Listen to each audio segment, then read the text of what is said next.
I'm literally talking on mute. Yeah, I'm on both at the moment, Shane. Ooh. I was talking about my camera being weird and off center.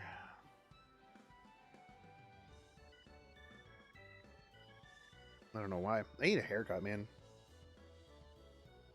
Oh, maybe I'll get a haircut tomorrow. Maybe that's what I'll do. I'll plan to make myself get a haircut tomorrow because I won't have anything to do all day. Because we're gonna be in 24-hour maintenance. 24-hour maintenance, dude.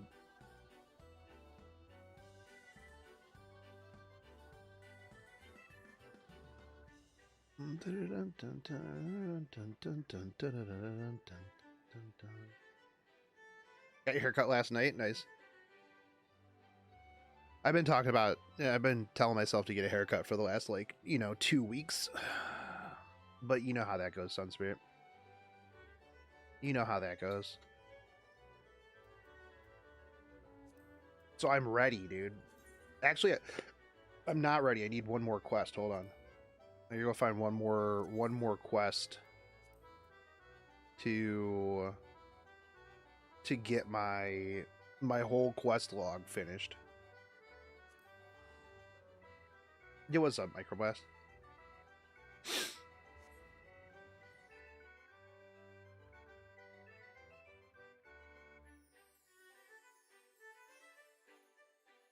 Dude, I'm like all hopped up on Dayquil right now.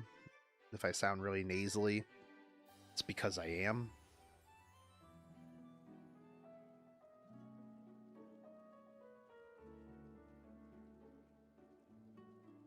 All right, fourth rate farmer, you're the winner of giving me the last 30th quest that I need. Every single one of them remembers hearing some sort of screeching wail. All right, fantastic.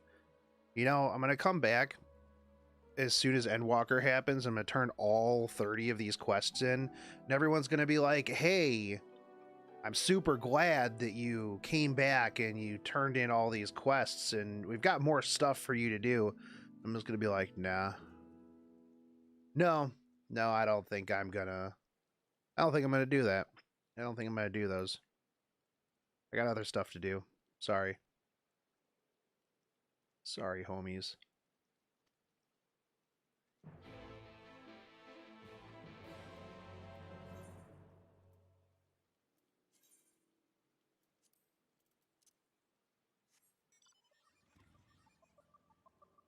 Where am I at? Right there.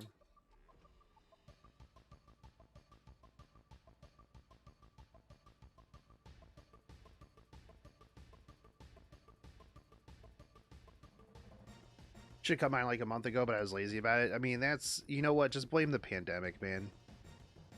That's what I do.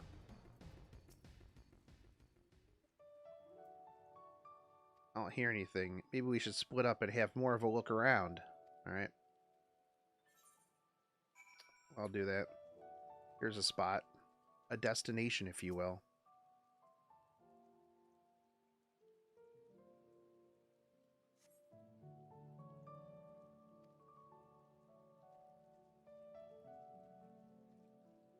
A destination.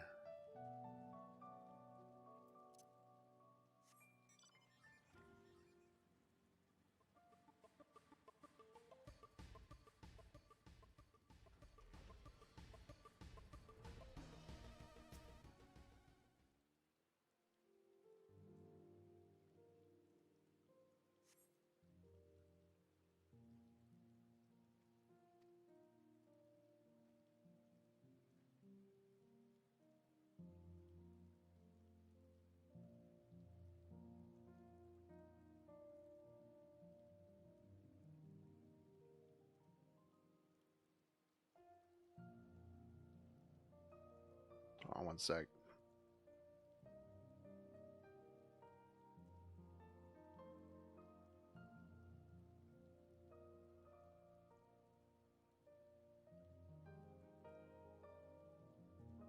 Never looked.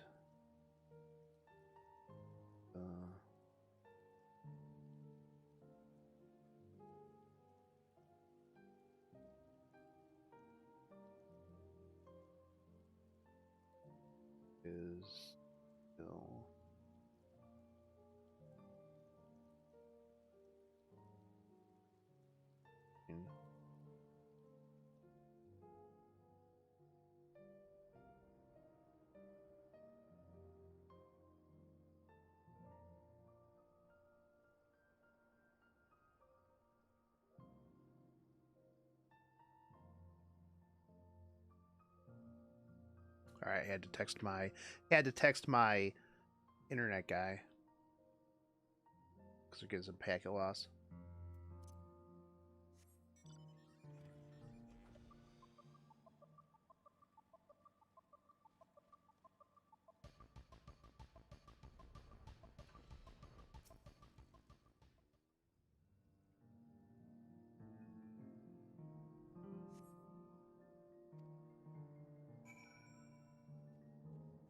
Hopefully I can get everything sorted out. Well, I mean, hopefully my internet stays somewhat solid for all the Endwalker streaming. I'm gonna be real sad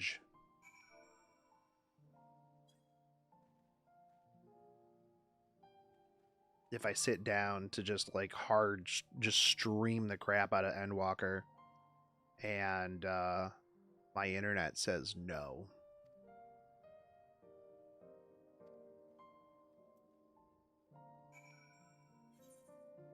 All right, cool. That quest is done. We're done with all of our... We've got 30 quests ready to go. Ready, steady, gonna turn them in as soon as it goes live.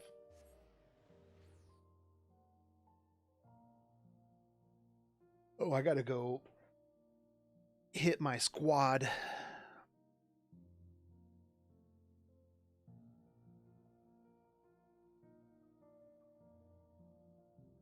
Hit my squadron, get my battle mark things.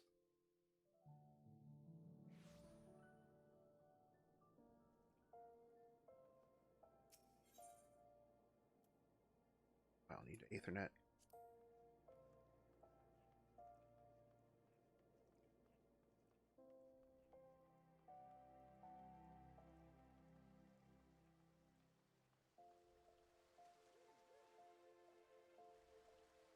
I like this outfit. That's cute.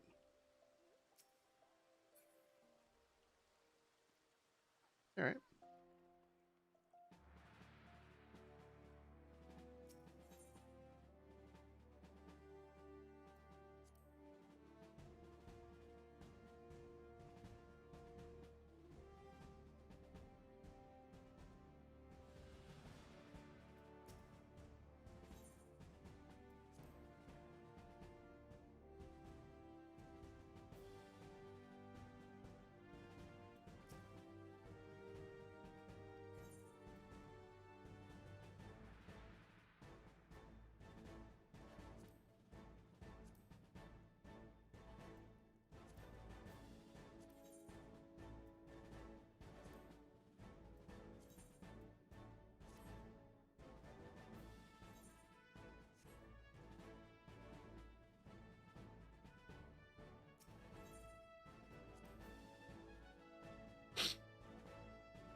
Let's see. You need to turn these things in. Alpha card is good. Oh, I gotta go get my ventures, and then I'll turn everything back in. Dude, look how clean. Look how much space I have in these bags. Oh my god, dude. I'm gonna fill it up so hard.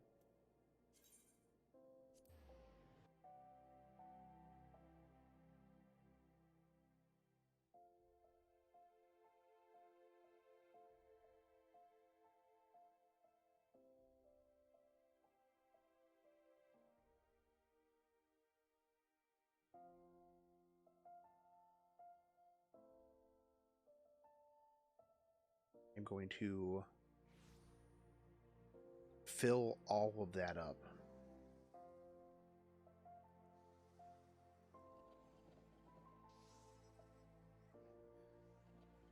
Game coming out tonight? No, tonight is the last day, David, before the 24-hour maintenance. So the game comes down to tomorrow morning at 4 a.m. And then 24-hour maintenance, and the expansion will be up on Friday morning, 4 a.m. So I'll be here Friday morning, probably around like, I don't know, 3 a.m. 3 a.m. waiting room. Yo, what's up, Banks?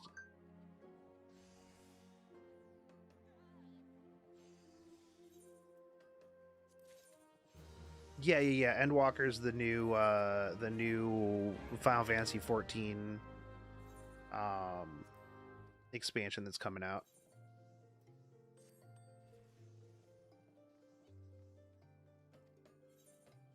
I should expect not to see my friends for the next few months. Yeah, probably. I mean, what do you mean? I'm right here, dude. I'll be streaming. You'll be able to see me for the next few months.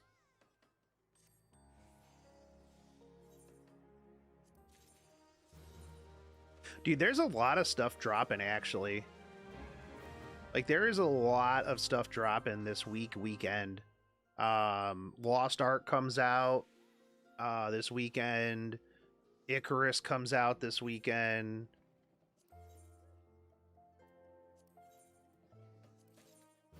I'm sure there's more stuff, but that was like all stuff that I was like hyped about.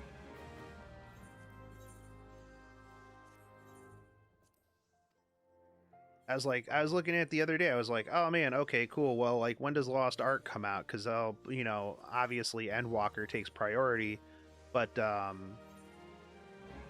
still want to play.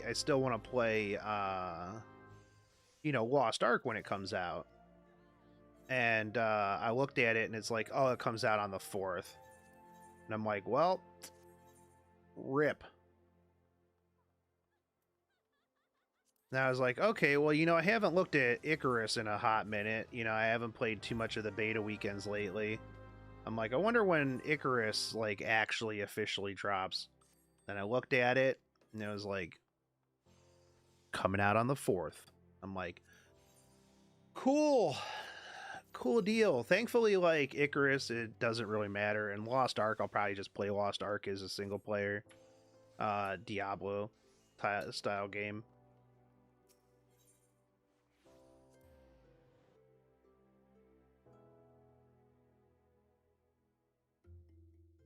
We'll see.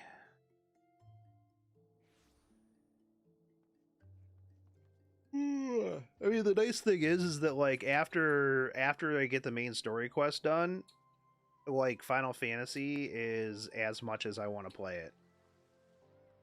Like that's the thing I really like about Final Fantasy. Hey, I like your outfit there, witchy woman.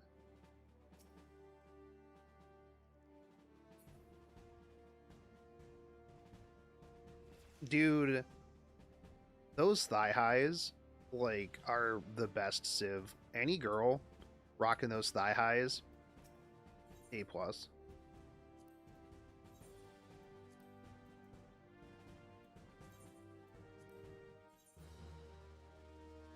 Thigh highs are a very good religion. Am I doing any raiding? No, probably not. I'm probably going to be taking it easy tonight, Microblast. I usually don't stream at all on Wednesdays, but I mean, with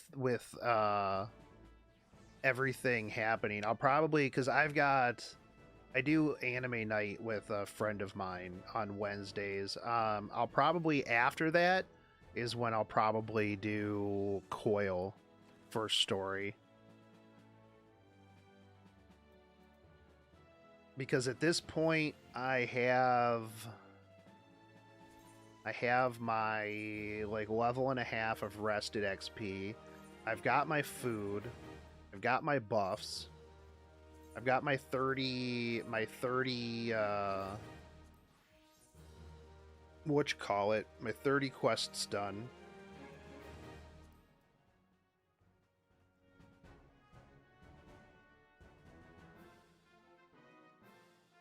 Cute nurse outfit. And there's more games out by the end of February. If there's a new lockdown, I might as well tape a VR goggle and accept the metaverse. Dude, I think that's what they're trying to push for, dude. Speaking of new JoJo drops today, yeah, I'm not a JoJo stan, so I am not sure.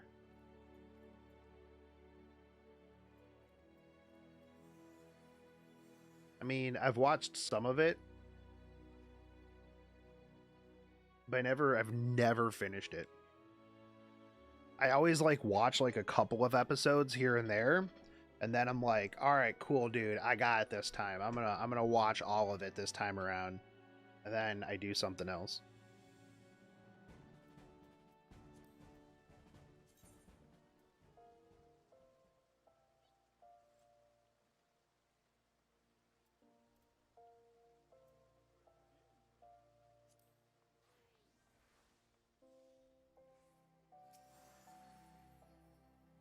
They really need to allow you to put notes on people's names in game, because like I'm pretty sure that whoever Tiara Makanagi is, they changed their name, and I don't know who that is now.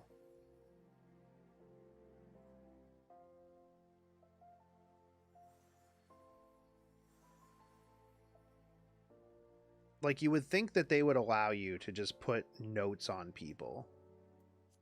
Like, that would be really good. I could be like, oh, this is that person that I met in this one dungeon the one time. Do 2 dungeons. Message them and ask who they are. That's rude, though.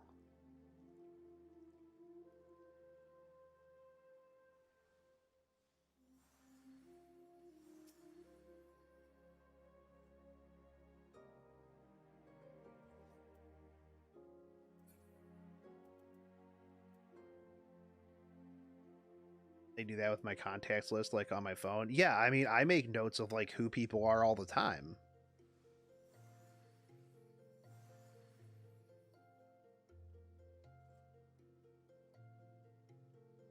Like I've literally got a notepad on like my other screen for people who friend me from chat so that I know who they are.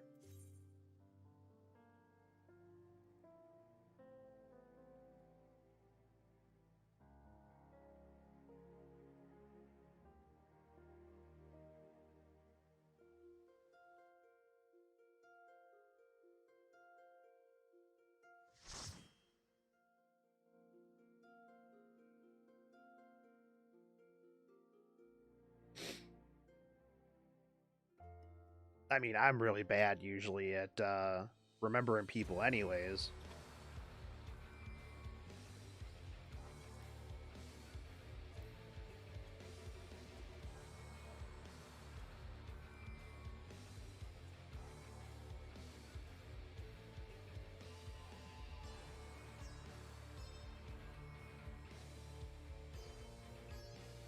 Because like sometimes I'll just look through my friends list and I'm like, man, I don't even know who this person is or where I ran like a dungeon with them one time maybe. I like that book. That book looks cool.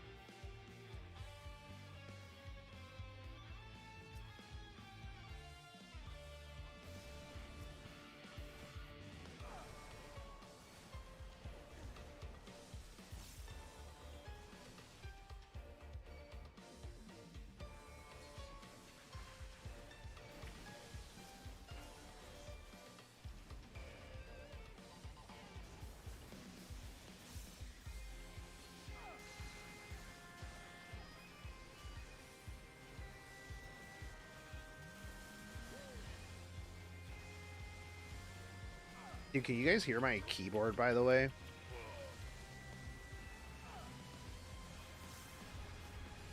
One of these days I'm just gonna get like a one of those add-ons that you can see like the keys that I'm at like mashing like stupid hard.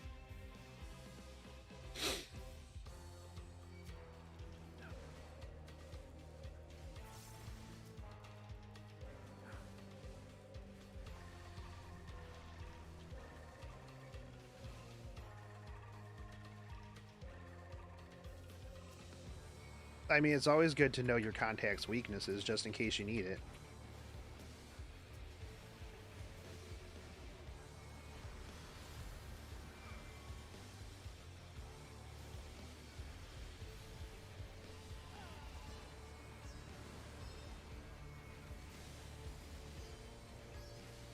Just in case.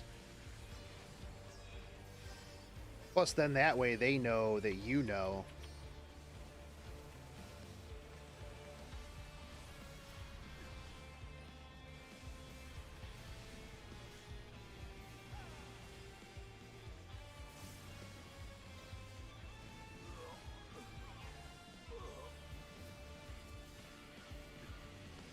See, for me, I usually just need to know, like, I met this person here, or this person is from this thing. Because, like, I had to add a lot of people when I was doing security for conventions. I had to add, like, a lot of people to, like, my phone and Discords and stuff like that. And I'm always like, and you know, on Facebook and things like that. And then like, you know, a year or so later, even though I only interacted with the person like one time, I always be like, I'm like, man, who the fuck is this dude? They post some real stupid stuff. But then for some reason, like the minute that you would like unfriend them, they'd be like, they'd message like somebody else from the con space, and they'd be like, bro, why did that person unfriend me? Why did they unfriend me, dude? Yo, what's up, True King? And I'm like, dude, I literally talked to you for like maybe 20 minutes at an anime convention like a year ago. What do you mean?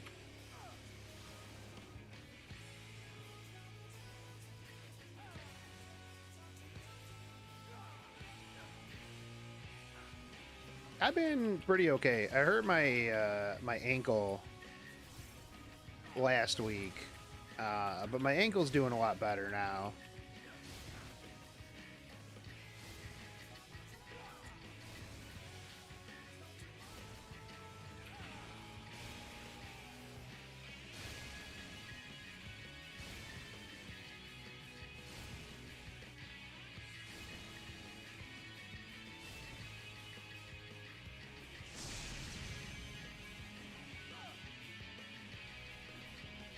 Yeah. It's doing okay now. I'm a little stuffed up. Is weather change here kind of sucked. Like it went from like 60 degrees out to like 30 and snow and a lot of snow. So like the sudden temperature drop really kind of messing with me a little bit.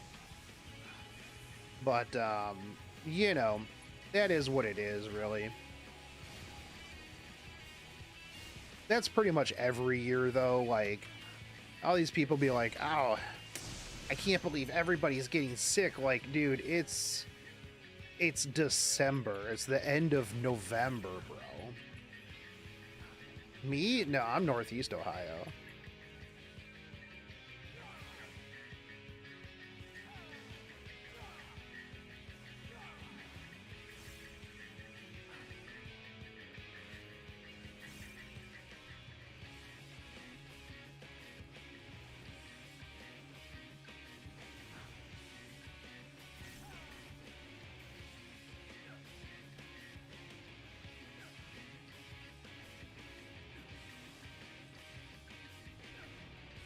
Yeah, we just got like a pretty big chunk of snow. Like, there's our treasure chest. There it is. Like over a couple of days. Like it was pretty. What took you so long? Pretty much like, hey, I'm just gonna snow for like days in a row. And there's that like real thick snow too, so it all piled up.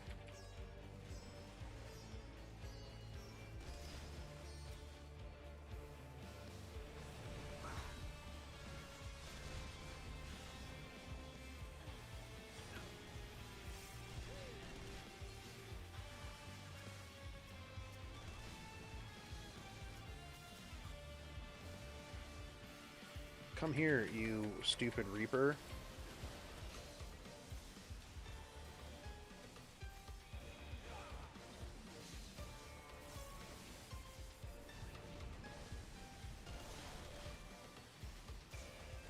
But yeah, no, so it's nice and snowy. The dogs were enjoying it. We ran around in the snow. Well, before I hurt my ankle.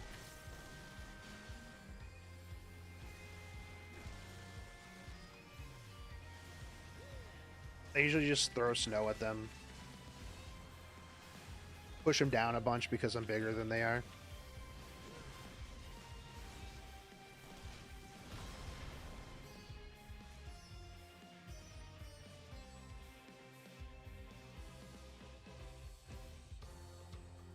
Oh, no, you don't. About the warrior changes? I'm excited for the warrior changes. I'm excited for Endwalker. I can't wait. I'm gonna make some coffee biscuits in real life tomorrow because I don't have anything going on. So that I have them for the stream. So I will be fueled by coffee biscuits. Yo, what up, Yusuf? What's going on, dude?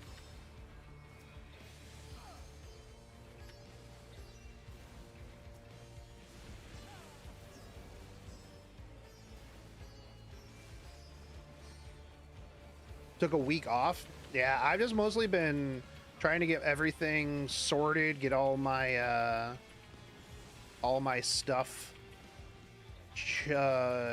in order. Got all of my my quests, everything done. I am in a good spot.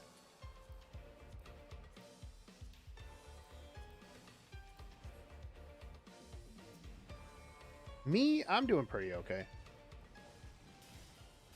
Well, I'll be streaming until I'm done with Endwalker.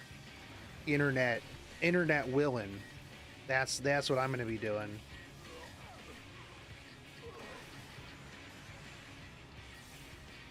Part streamathon or subathon, part... Oh, I didn't even look behind me. I was glad that I was in the right spot. Too busy talking to turn around and do fight mechanics. But no, it's gonna be straight through. Fall asleep in my chair. You guys are gonna be like, bro, you really need to get one of those sleep apnea devices. Holy shit.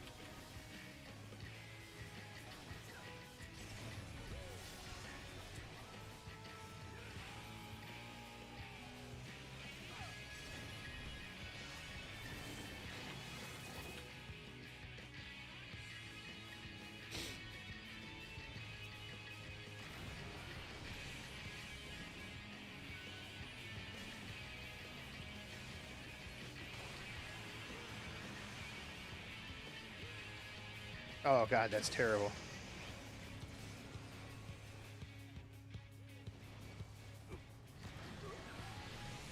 Are they bringing out the missiles yet? The slowest missiles known to man. Why do I have 3 stacks of vulnerability? Where did those come from?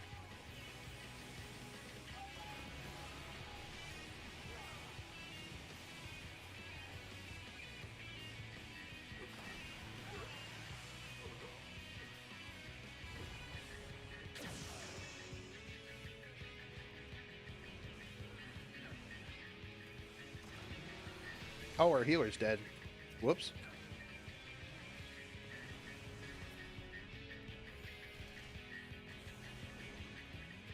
To be honest, new class looks nice, but ninja class is better. I think that, you know, it does look really cool. I will level a Reaper at some point or another. I'm not too super worried about it. I'm going to be just absolutely rocking through everything as warrior. Tanking is my jam. I'll do, like I said, I'll do, you know, Reaper and stuff later on. Yeah, I eventually want to level everything, right? Except healers. I really don't want to level healers. But, you know, I will eventually. Also, oh, healer's dead. Nah, big deal. We'll finish it anyways. But I just want to get to like the end game like ASAP. I've still got so much stuff that I need to do in the game. Like, you know, people be like, "Oh, don't rush end game because then you'll get bored and there won't be anything to do." Like, bro, do you have any idea how much stuff I still have to do in this game? I got like 6 years to catch up on.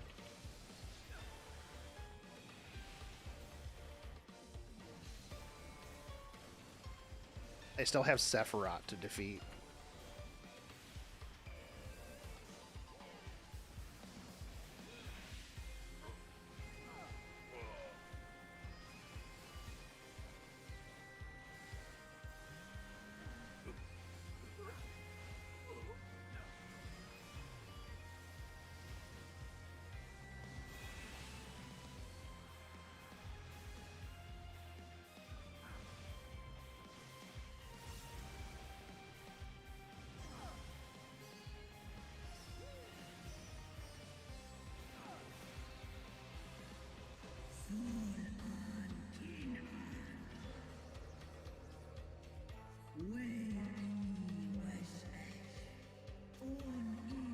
Don't take my dragon.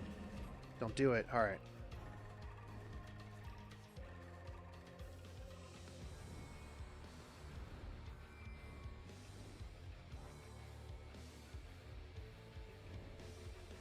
So we'll have a prepped challenge log.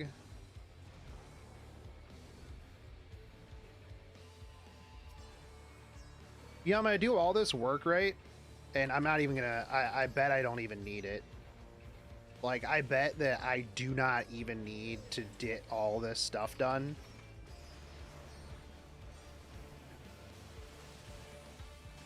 Because I'm just worried that, like, I'm gonna get to a point in the story, in the main story quest, that you run into where it's like, oh, hey, you need to be one level higher than where you are. You know, I don't... That throws off my feng shui. It throws off my jam too much.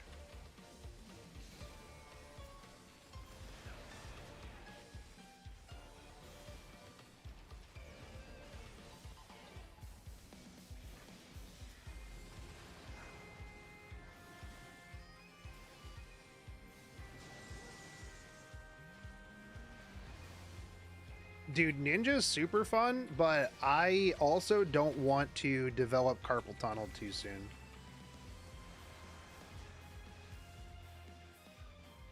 Ninja is like playing Dota Invoker.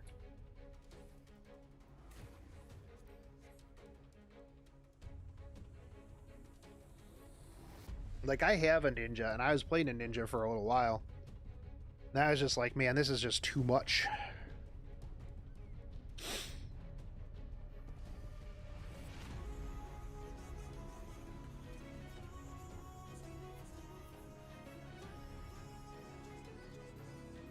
This is just too much. That's why I went to Warrior, man. Brain dead class. Fell, cleave, and leave. Oh, I didn't do that mechanic that right? Oh well. I'll just mitigate it.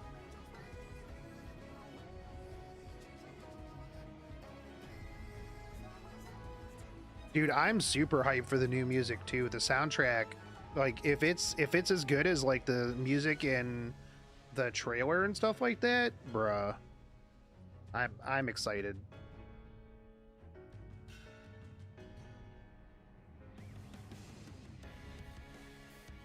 Very much.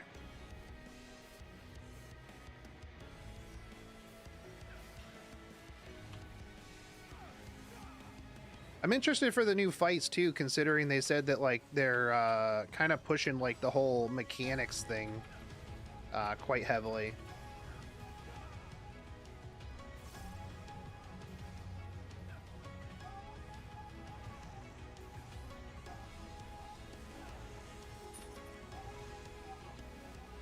So it'll be interesting to see how the new dungeons and everything work.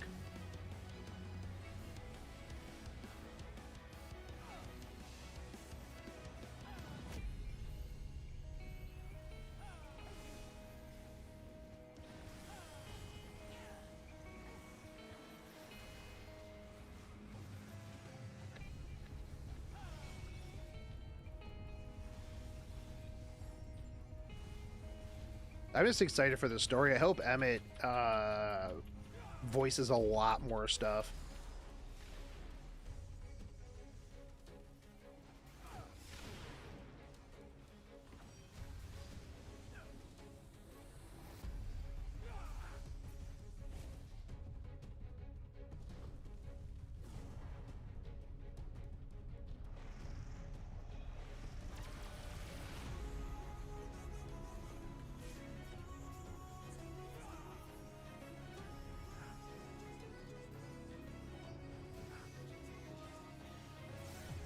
Also, I'm looking forward. I don't know though. I'm gonna miss the trailer, the login screen trailer. Is it middle? No, it's out.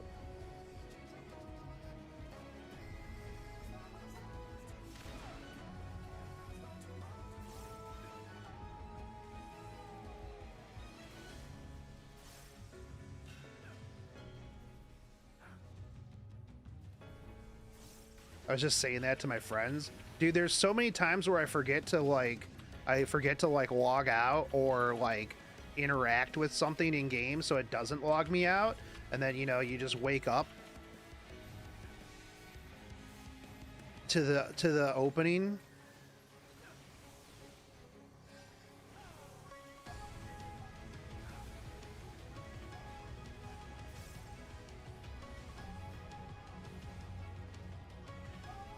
I am not wont to run from my troubles. What sayest thou, Master Matoya?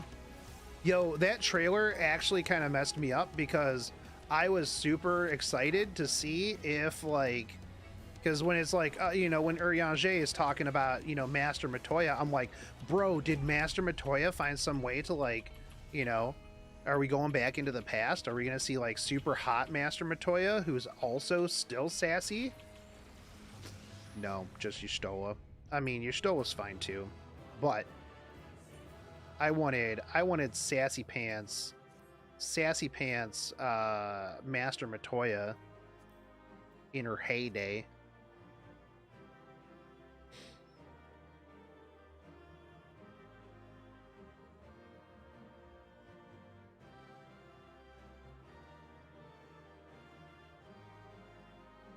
I mean, it's really hard to not watch the trailer.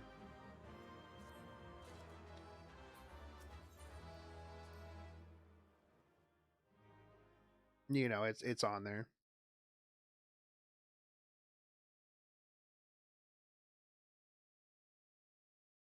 But I'm super hyped for Endwalker.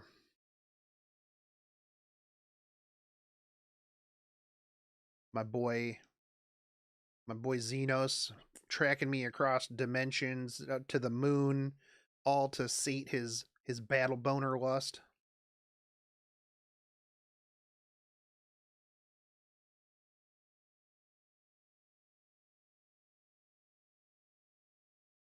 Let's see what internet guy said.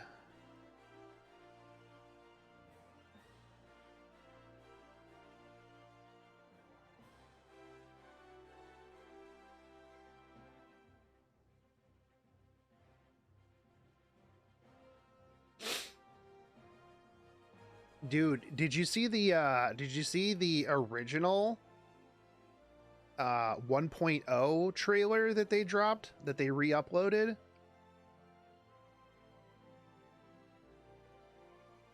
That was wild to see how far it's come along.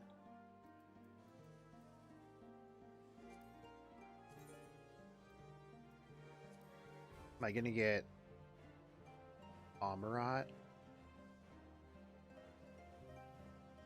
Do trials count? Trials don't count as dungeons. right?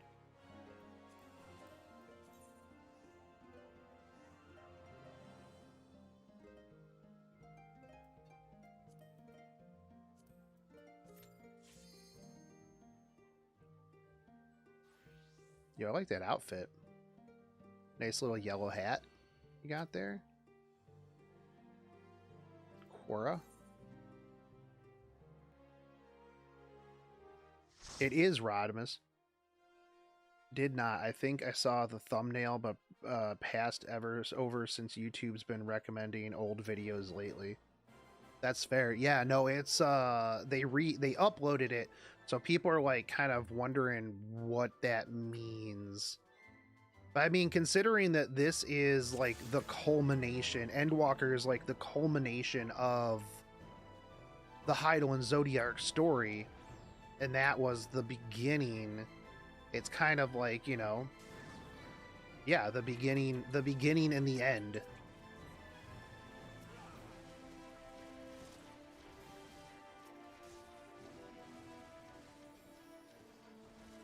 Oh, this one's actually kind of hard for people who don't know this one.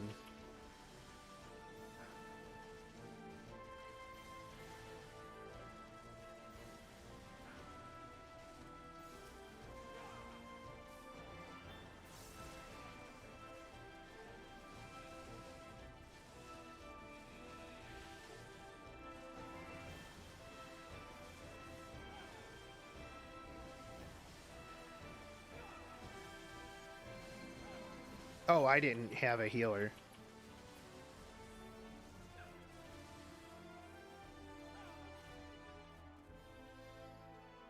Rip. I was like, man, I am getting my ass beat, dude.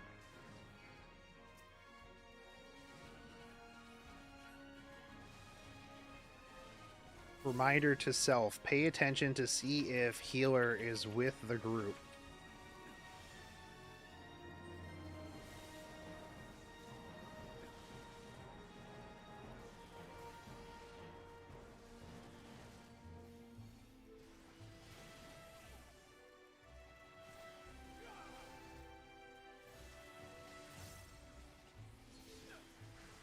It's okay though. I'm a warrior, so it really doesn't matter all that much. I'll just mitigate and heal through it. It may take me a little bit, like, once everything changes, because, like, Nancet Flash is one of my biggest healing moves. Like, the lifesteal when you're just, like, chain pulling is enormous, because you hit it, and then you pretty much get everything back.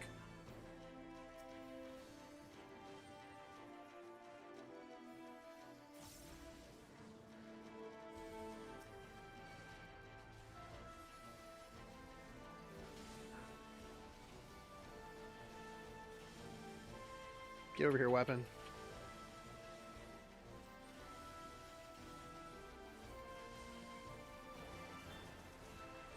Gonna finish up my Wondrous book tonight, run dungeons for the challenges, then camp for Reaper. Oh, okay, so you're going straight for Reaper then, like, right as it goes, huh? That's fair. I mean, a lot of people are. So it's understandable. I'm doing all of this for Warrior, which like I said earlier, I probably don't need to. Like, I'm pretty sure that, you know, Mean Story Quest is going to get me where I need to go in terms of XP, but I just want to get there faster.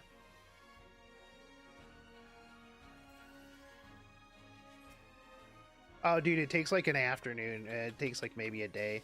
I got 30 done.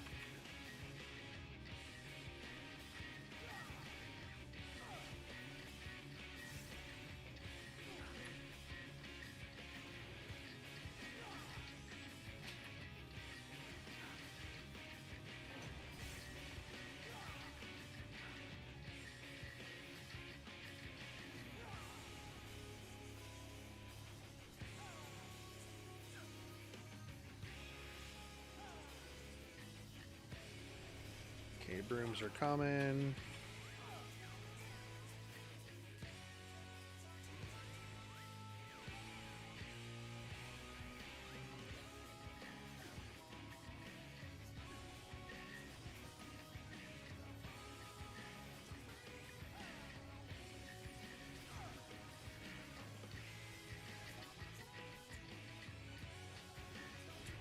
I think I'm going to finish MSQ as Red Mage, but man, that Reaper looks enticing. Reaper does look kind of fun, not going to lie. I'm also looking forward to the monk changes. And the summoner change. I mean, the summoner is a whole brand new class at this point.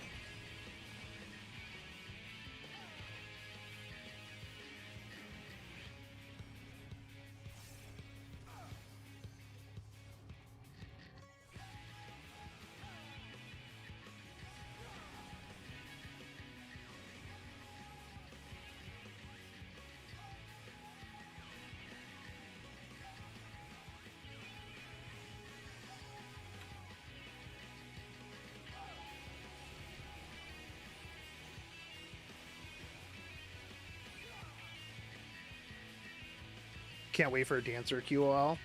I don't know much about Dancer. Maybe one of these days I'll work on Dancer, but I don't think that I have the glam to prepared to be a dancer.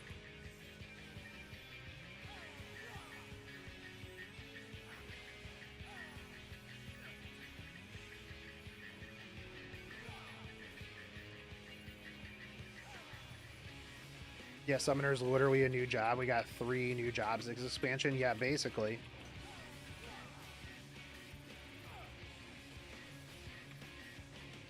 Depending on how Sage works, I might play a Sage at some point. Pew Pew Gun Healer. Yeah, let's go.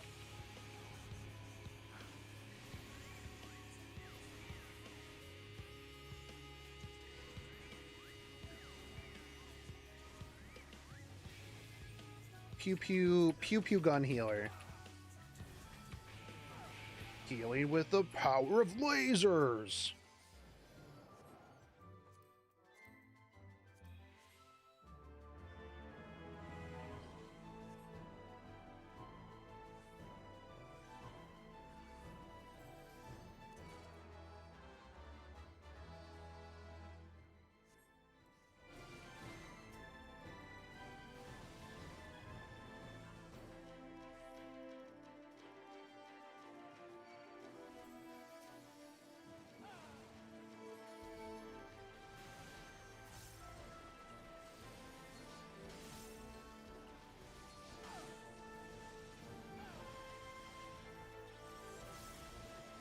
I tried Dancer, and my manhood just couldn't allow me to play Dancer. I mean, I'm fine with that. My manhood is very secure in the ability to play classes that you know, require me to wear a thong.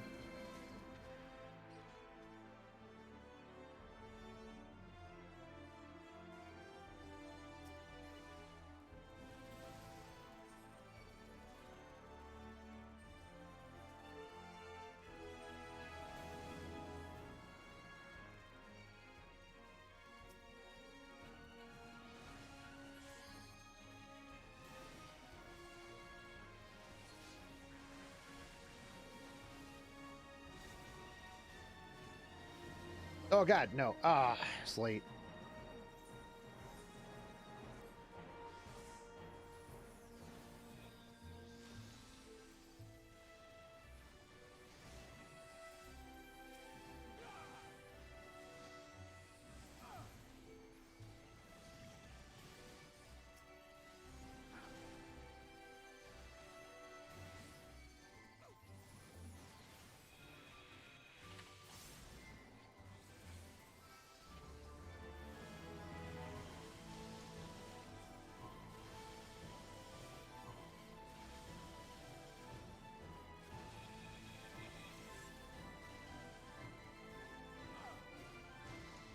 Also, on the 1.0 trailer, the monster fight was giving me Monster Hunter vibes. Yeah, a little bit. I mean, sometimes you just got to put on that thong and do a little dance. It's true, man. If it gets the party through the end of the dungeon, you know?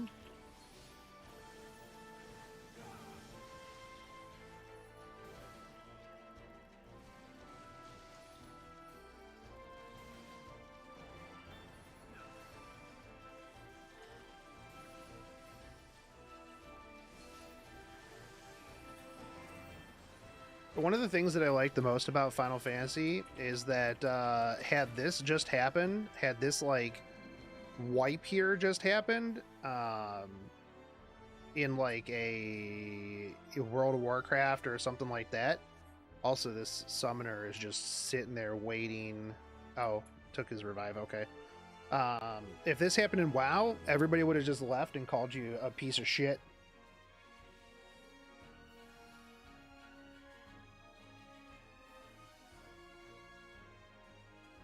Right now, everybody's just like, this dude's like, oh, sorry for not healing. And everybody else is like, bruh, it's all good, dude.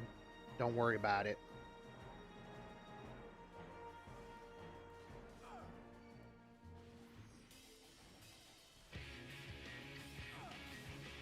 If that wipe happened in WoW, that's just it. Just delete the game. Yeah. Oh, crap. Oh, oops.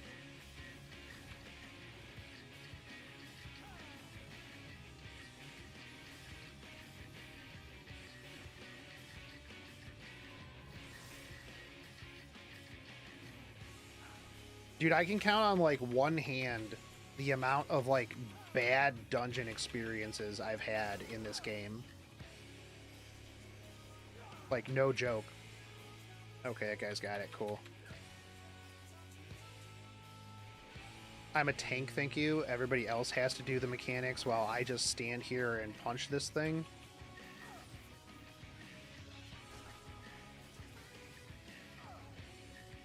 Got into League, though. Not much better from the sounds of it. Oh, yeah, League is super toxic. You know, I think one of the things is, like, the things about, like, games like League, why it's so toxic. And I don't understand why it's so toxic for WoW, but not, you know, is the fact that, like, if you think about it, most games that have a free-to-play model are some of the, hands down, most toxic games out there, because people don't have a monetary incentive to not be a giant piece of shit.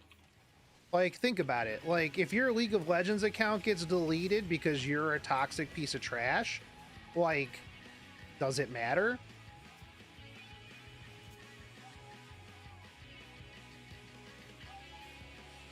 Yeah, let's put that there. Oh yeah, we pulled it off. Nice. I mean, think about it. Think about it this way too. That's the same thing with gacha games, right? Like, you have a lot of very toxic players when it comes to gacha games, because if they're free to play, what do they lose? A little bit of time.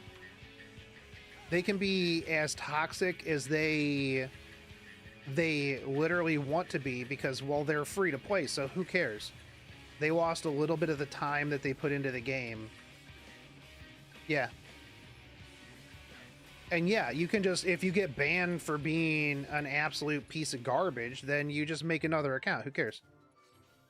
But if you have a game that you've been playing for 3 years and you've paid $15 a month every month for 3 years, then you have to be like, oh wait, hold on, I don't really want to, I got a lot of time and money invested in this now, like, I don't want to get banned. Like, I need to, you know, kind of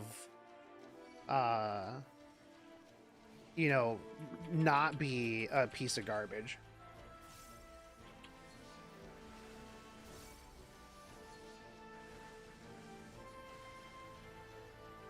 Like, I saw something like a while ago where it was like, oh yeah, Final Fantasy players can't handle toxicity because, you know, they were complaining about, like, Final Fantasy players reporting people for being, you know, pieces of trash. And they're like, oh, Final Fantasy 14 players just can't handle toxicity. And I'm just like, why should they have to handle toxicity? Like, that's not a baseline everybody should have to be able to handle, you know, other players being douchebags. Like, no. I like that the Final Fantasy 14 community polices its own.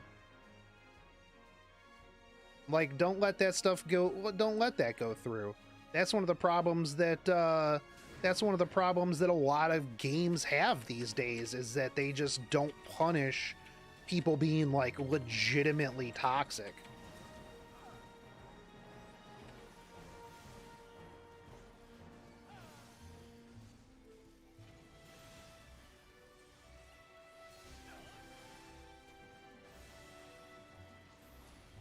Oh yeah, no, 100%. I mean, like, I've been in groups where as long as people are just like, what's the one Eden? The one Eden that you the color one with the birds, whichever one that is, that wipes a lot of players. But if you just say, hey, you know what, I don't know how to do this, I'm new, like, people will work through it. They'll be like, hey, look, I'm a Dorito, I put this arrow over my head, just follow me, don't worry about it.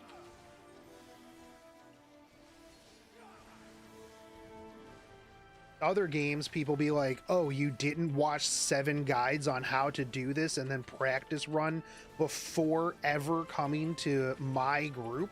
How dare you? How dare you waste my time?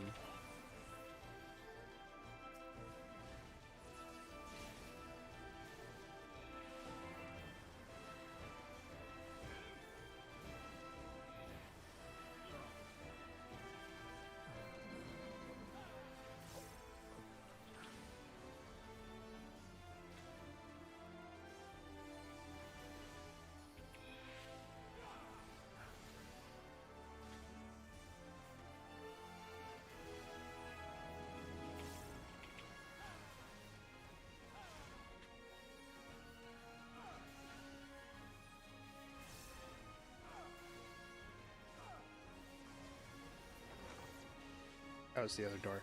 Of course it's the other door. I'm gonna get this treasure chest.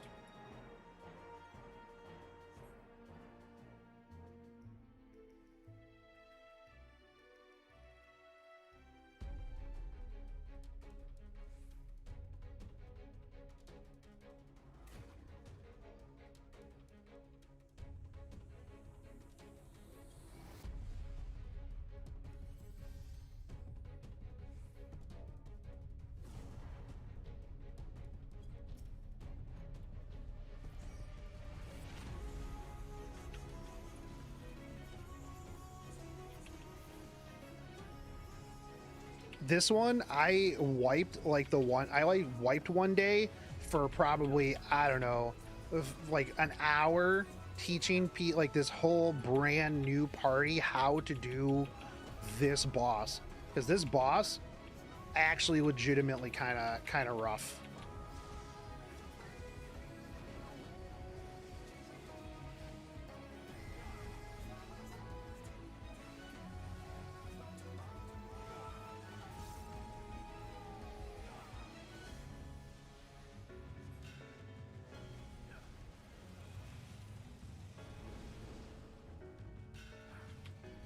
The fact that we're already down like 3, 4 things now has me concerned.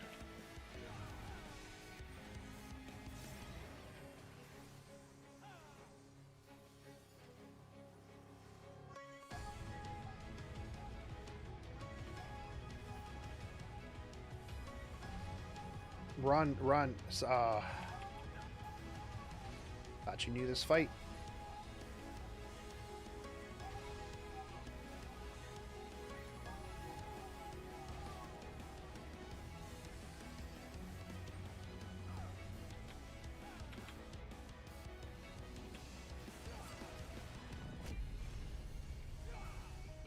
Okay, I'm gonna pull him away from this. Come here.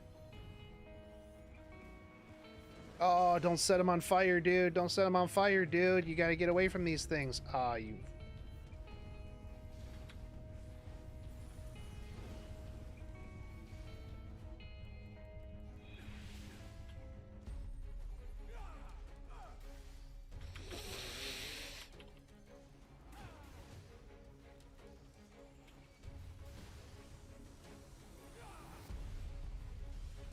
Oh well, that's fine. I don't think we shouldn't get another mortal heat anyways.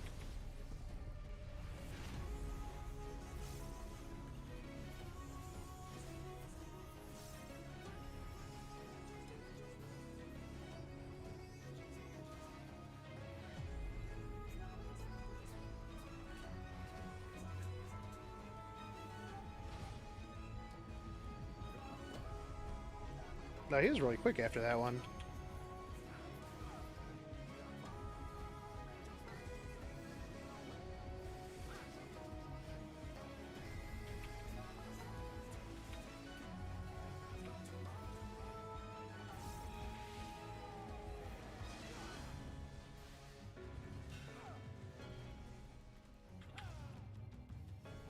This boss was rough the first time you did it? Yeah, dude. Well, the thing is it doesn't really explain anything to you when you go into it, right? And so you just kind of have to figure it out.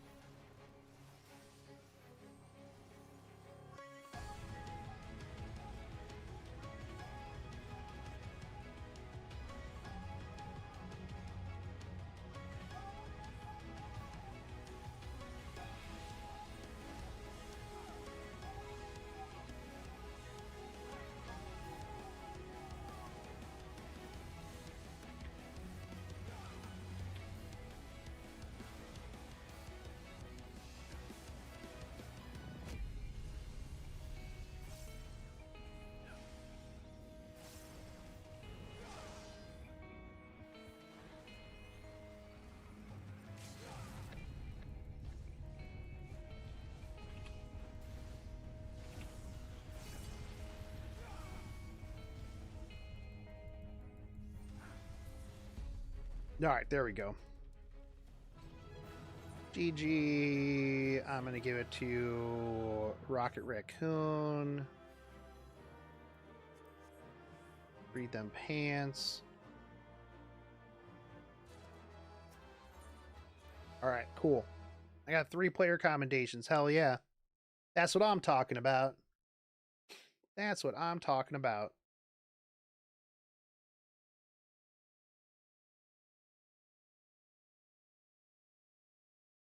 Give me... Oh, I need all the player commendations.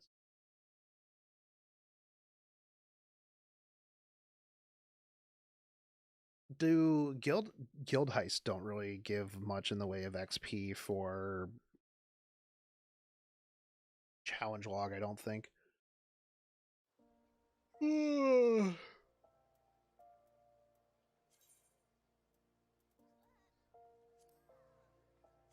E-synthesis.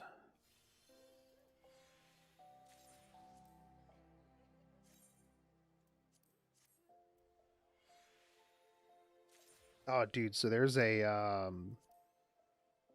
dead mouse in my walls downstairs. It is horrible. That is like one of the worst parts of living out in the middle of nowhere. Is mice like to just come into your house, your warm house, and then just die in your walls.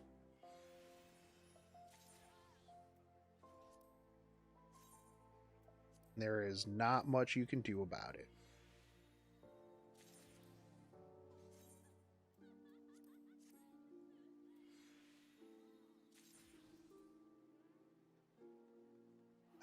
How did I find it? Well, it starts to smell.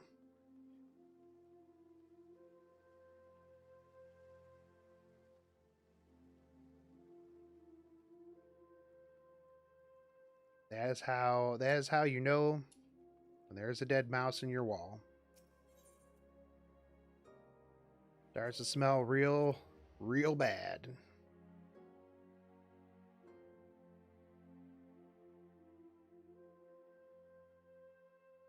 I walked downstairs the other morning to let the dogs out, and I'm like, whew, woof, whoo. I'm like, oh man, yikes, dude.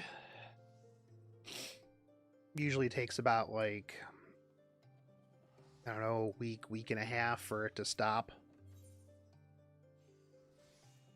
Ooh, nice, good timing. Ooh, the timing. Mouse froze to death, but it's annoying when they get into your house. Yeah, and I live like right. So my house is in the middle of. I have woods on all sides of me, pretty much. And it's just real bad, real bad. I get mice in my house. I got raccoons in my attic. I don't even go up in my attic because I feel like whatever raccoon lives up there probably fought off all the other raccoons and is like the king raccoon. And I don't want to deal with that. Like, at all.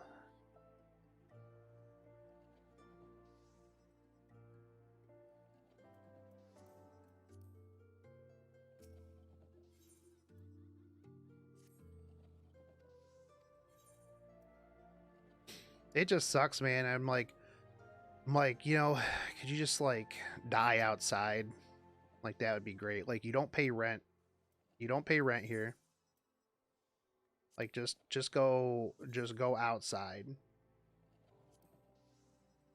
I used to have a cat that would come around my house and would kind of like take care of them a little bit. But I don't know where it's been. I haven't seen it in a long time.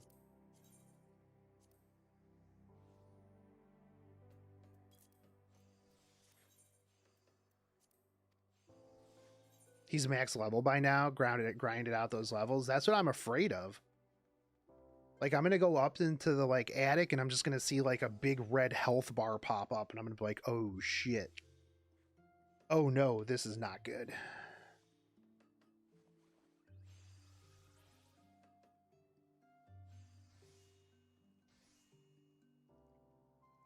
Like, all right, sweet. I gotta get up out of here.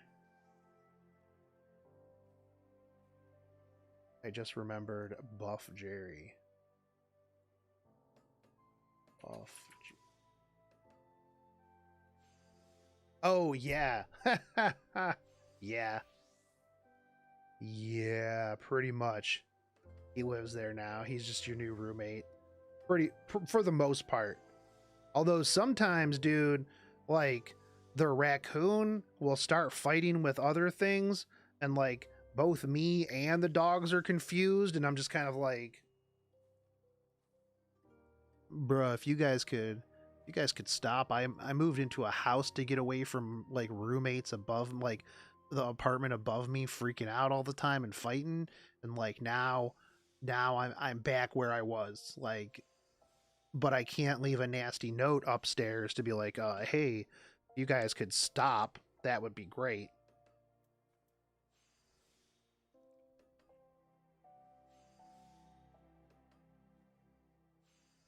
Probably would just eat it and then turn it into nesting material.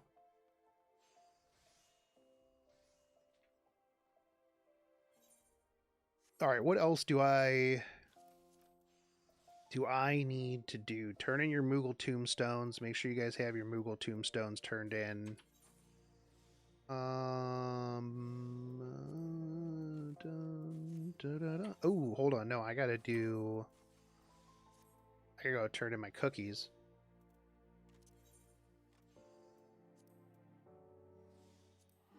I gotta go turn in the rest of my cookies before they nerf my cookies, dude. A little sad that they're nerfing the leave turn in Gil. The rich get richer and the poor get locked out. Everybody else already made their cookie money. Now they're like, we're shutting the common man out.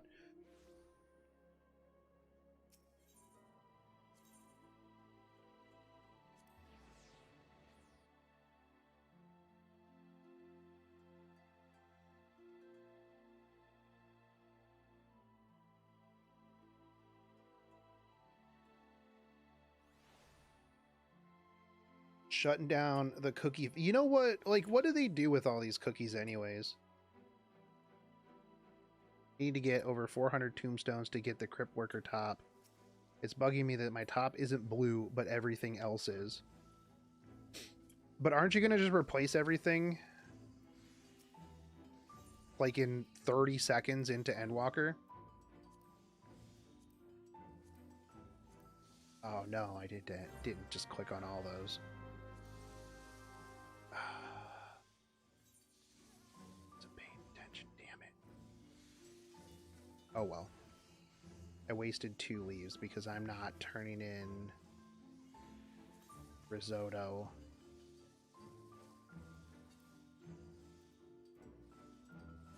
Or a happy ending.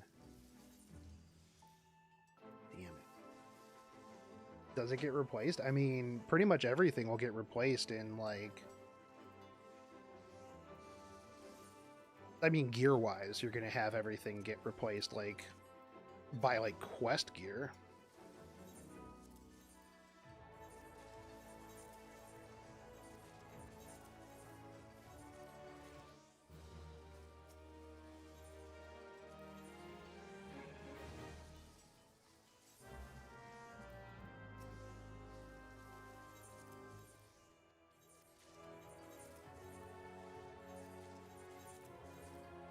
I mean, as soon as you hit 90, there's going to be a whole new set of gear to get.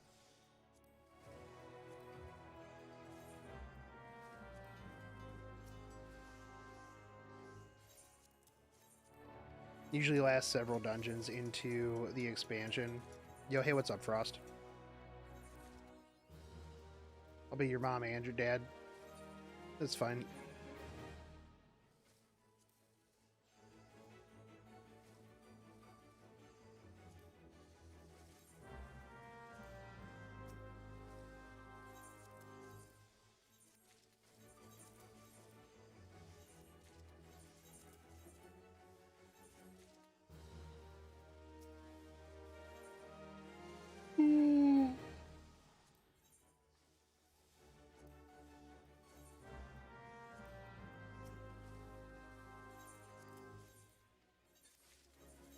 I should run like a thing on my my endless stream of how many Reapers I get grouped with in dungeons.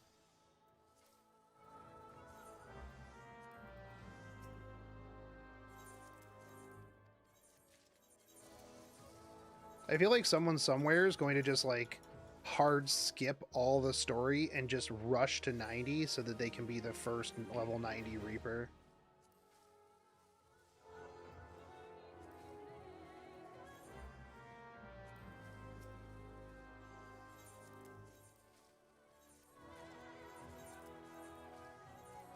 I mean, I personally couldn't imagine like skipping story just to like rush to the end. Like, imagine playing this game and then like not caring about the story. Like, what are you even doing with your life?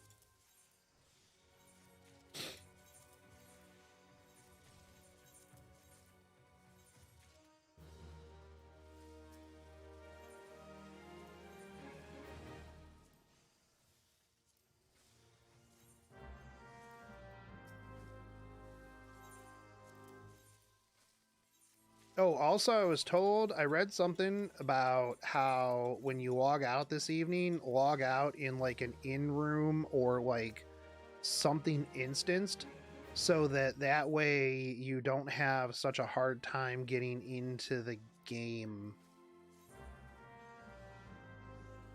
One of my friends is in Stormblood skipping everything. Oof.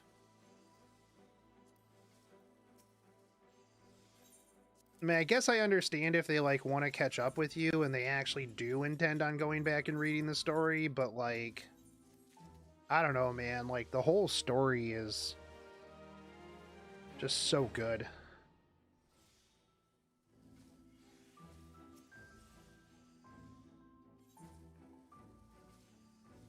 The story is just so good. I don't have any more leaves.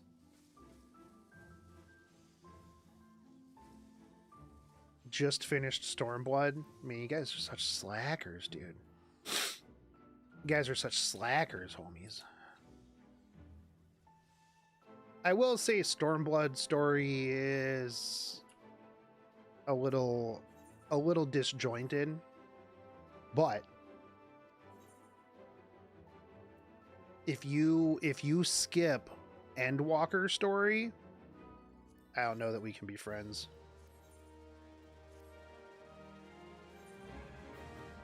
Or Shadowbringer story. If you skip Shadowbringer story, I don't know that we can be friends.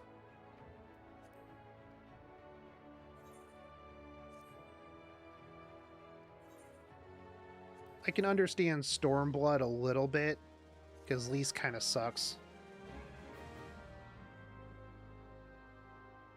He did watch a summarized video of Heaven's Ward after, but that's not the same. It's definitely not the same.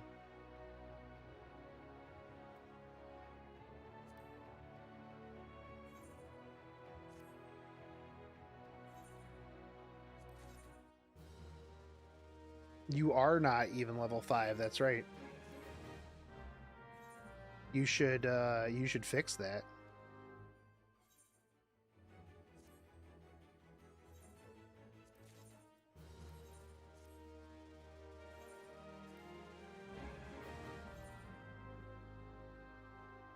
I'm happy that 2/3 of them are paying attention though. Yeah. Like, the thing that gets me though is like when people don't read the story, or don't watch the story, don't have anything to do, they just skip everything, and then they're like, bruh, shit game. Shit game, shit story. I don't understand what's going on. This is garbage. I hate it. This sucks. And you're like, bro, what? Like, I'm bored. There's nothing to do. Like, if anybody ever tells me that they're bored in this game and that there's nothing to do, I'm like, you have to intentionally seek out to not do things in this game to not have anything to do. You have to actively be like, you know what, today, I know there's a lot of things to do in this game. I'm not going to do any of them. And then I'm going to go on the internet and be like, I am so bored. I am so bored. Shit game.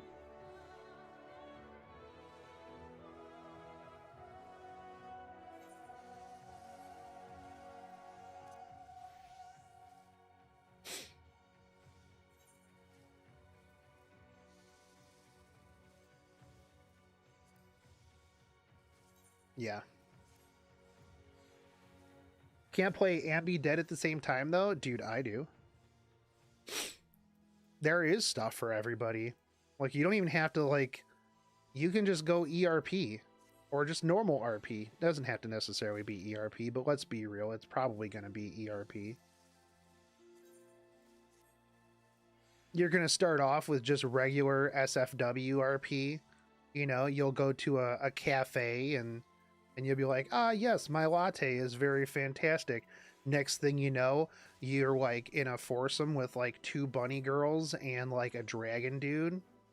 You don't know how you got there, but you got 500k gil for an hour.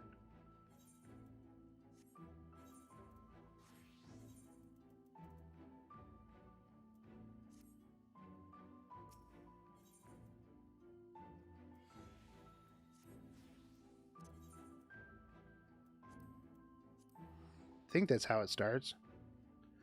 I want to get into chocobo breeding racing, but I dropped that to do story. Might go back to it someday. I mean, yeah, that's the cool thing though, is like you can just go back to it whenever. I want to get into the Lord of Vermilion stuff at some point. I guess I'm weird because I don't RP at all in 14. I don't really RP in 14 at all either. I'll be like at events and people will start RPing with me, and I'm like, this is weird. You're weird. And I only RP Shotgun Shogun, so I'm gonna just be kind of awkward here and sit over to the side and not respond.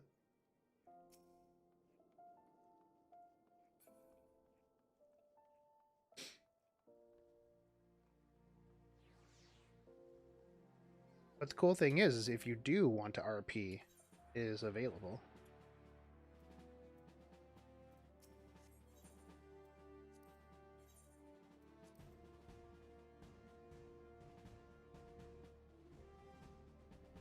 Shogun the type of dude to say PogChamp in the middle of ERP? 100%, dude. Absolute bet.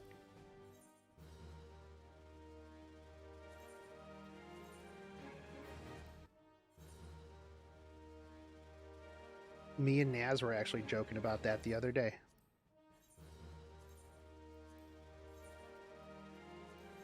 You got 100 spots free? Bro, look at this. Look at this. I need to get more free space as well. I'll dump some of this stuff before I get going into things. Oh, I need to buy ventures. By the way, if anybody doesn't know, quick ventures are like super good. You should definitely do them constantly. They pretty much pay for themselves. Dude, one of these days I'm going to actually sort out all of my retainers and just have like a retainer for specific things. Oh yeah, desynth all your belts.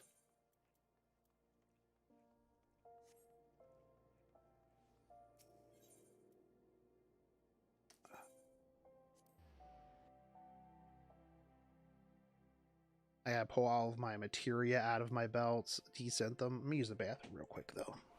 Earpiece.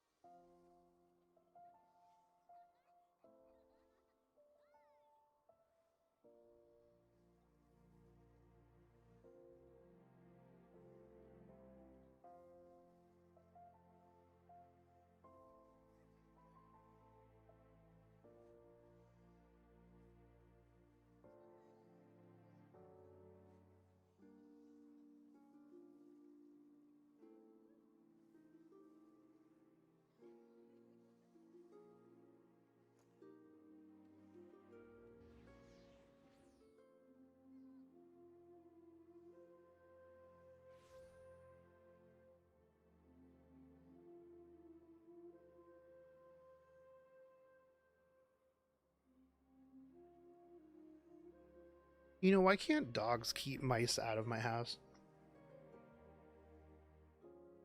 Like, they bark at everything else. Well, Odin does. They bark at everything else except for the mice.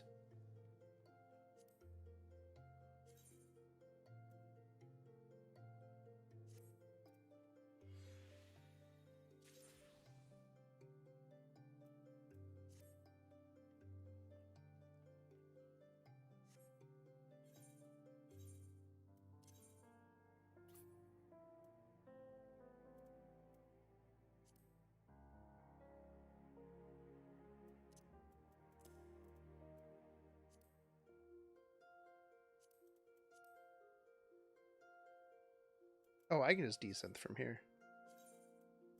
All right, let's get back all of our materia. Shotgun Shogun ERP Guild guide when? I am not the right person for that one.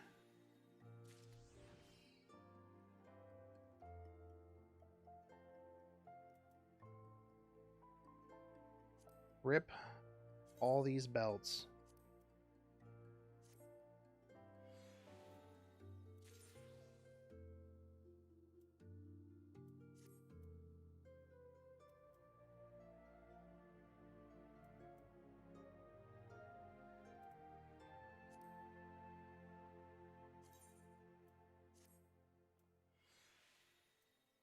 Pants shall never stay up again.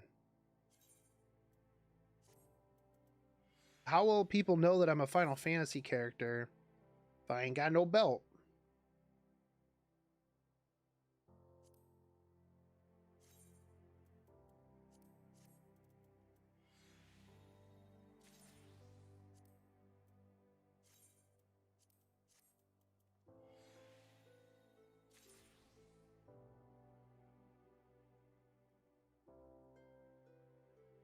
Go to actions and skills, use desynth from there. I mean, yeah, but I can just do this as well.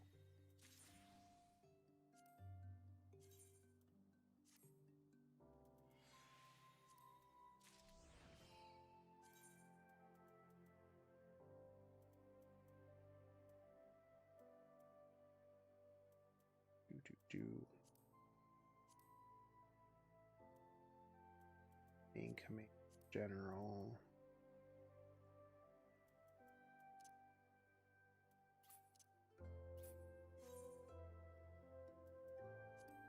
Oh, you can do, okay.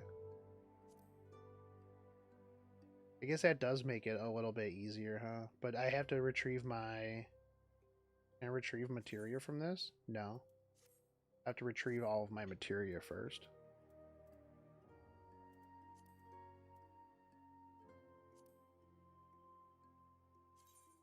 Is there a way, though, to turn off the whole, like... unique, untradeable desynth thing? Because, like, if I'm clicking on desynth, man, like, I'm good. I'm gone. It's done.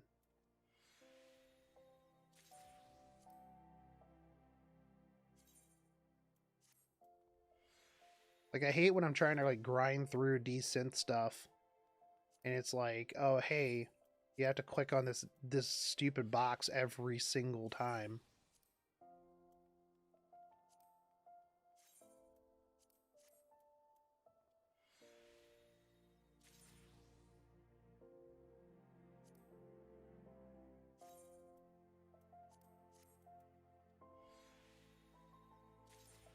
I'll miss you, Belts.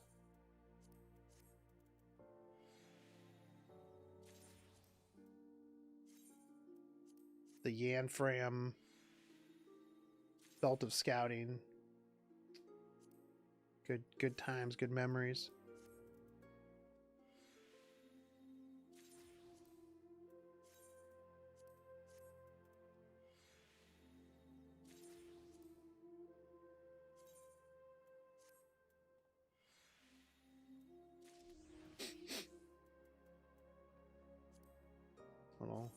Little tears here. Pour one out for my belts. The real homies.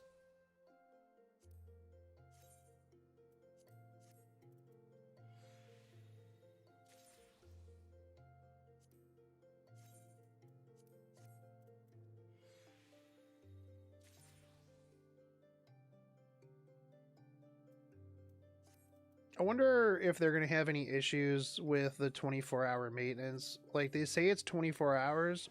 I feel like with the extra 2 weeks that they got,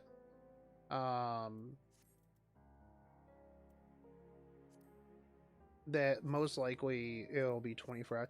Imagine if Epic 7 was down for 24 hours.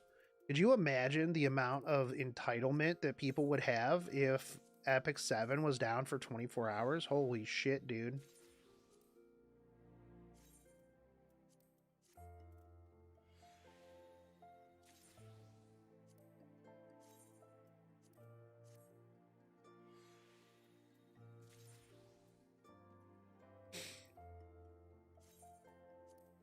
Like if Epic 7 were down for a full 24 hours, like people's heads would explode. 5 mil? I don't even think 5 mil would sate their bloodlust. 5 ML selectors, an ML selector for every hour that that the game was down. Wouldn't be that bad, Frost. Are you kidding me? Are you being for real right now?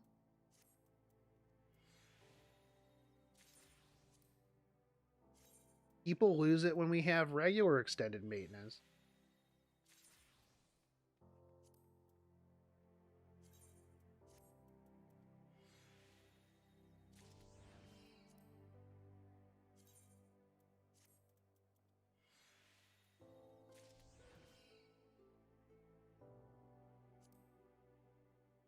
Being a bit hard on who? The community?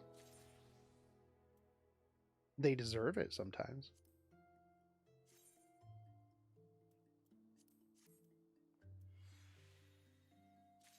Yeah, I remember back when I played EverQuest, we'd have like day maintenance was like normal. Yeah, I'm pretty sure actually it was. Like we had Tuesday maintenance. Every Tuesday the game was just down pretty much the entire day.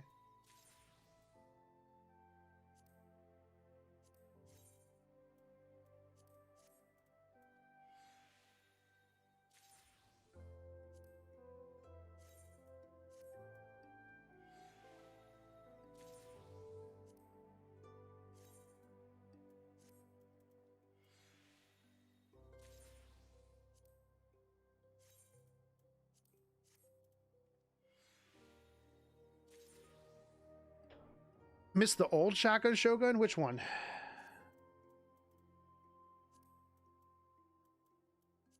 I've always been hard on people when they deserve it. Dude, come on, Frost. Are you trying to tell me that the people who want ML selectors for the reason why Epic 7 cannot nerf anything in the game, literally cannot nerf anything in the game because everybody will just lose their absolute minds? I mean, I give Grand Order a hard time a lot too. But like all of these people that we can't nerf anything because they would require compensation.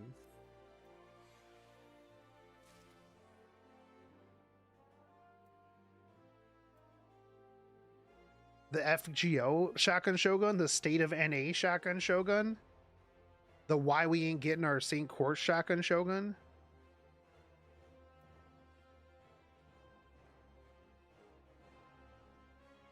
Yo, I heard actually things are going a little bit better over there now.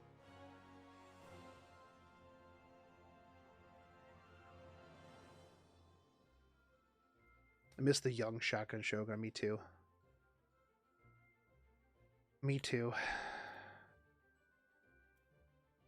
I miss the young Shotgun Shogun. The body parts don't creak when he gets out of bed Shotgun Shogun. The nothing pops walking up the stairs Shotgun Shogun.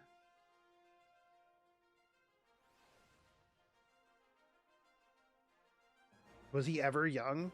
Yes, one day. Once long ago. Once long ago.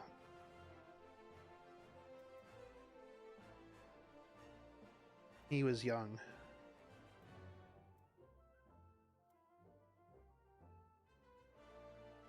Now, every day I wake up, I feel my age, that's for sure. I feel older than I am, actually. I look younger than I am, and I feel older than I am. Not really. I think I look about as old as I am. I don't know, maybe. Regardless, I feel about 90 sometimes when I wake up, dude.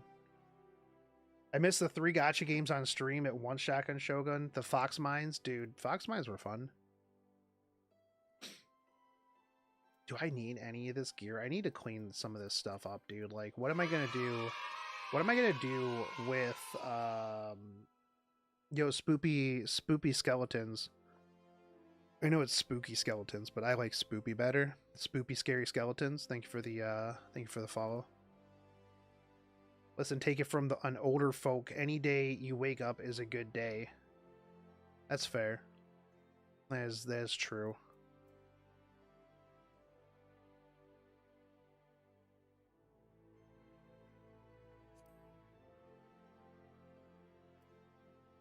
I mean, I would like to wake up at some point and you know, I think one of the big things is I just don't ever feel rested. I really need to go to the doctor and get checked for sleep apnea, honestly. I also need to get back to working out. Not going anywhere, like, because of COVID, like, not having cons and everything, actually kind of, like, messed me up.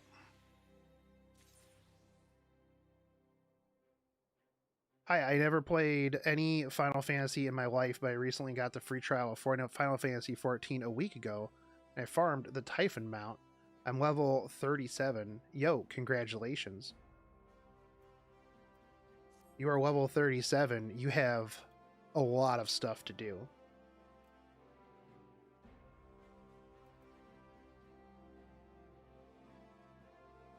Did you got it through what, the Moogle tombstones?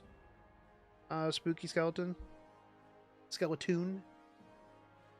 Also, I don't know if you guys saw, but they're putting in something where you're going to be able to spend company points to get random minions and mounts, bro. I wonder if there's going to be like hard to get. Oh, farm the casino coins. Yo, yeah, the casino gold saucer is the best thing in the game. Sometimes people get to gold saucer and then they just don't play any more of the game. It hasn't been gold.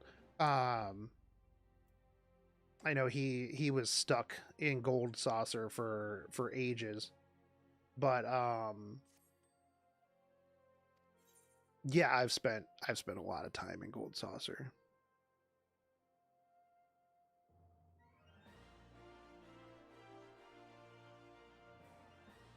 I wish there was better gambling in gold saucer. Like, you should be able to like bet on stuff and lose MGP, like bigger amounts of MGP.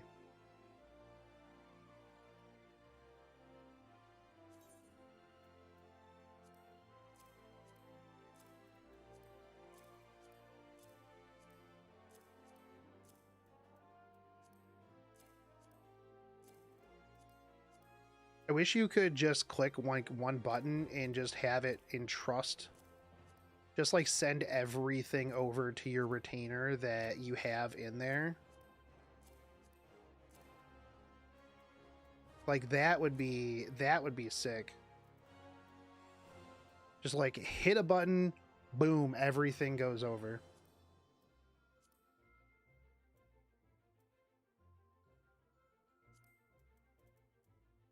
I'm gonna eventually have to like pay somebody to go through all of my inventory and dump everything that I have like that's worth anything.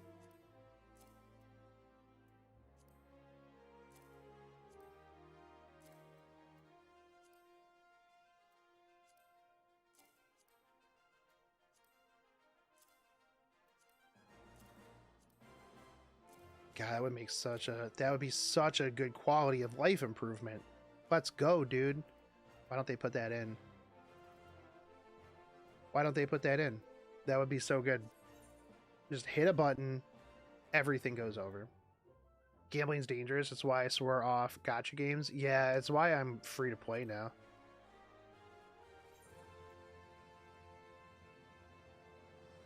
I'm gonna do a stream at some point where I'm like playing Epic 7 and then I'm gonna like roll for stuff and then I'm gonna be like, all right, well, I'm done.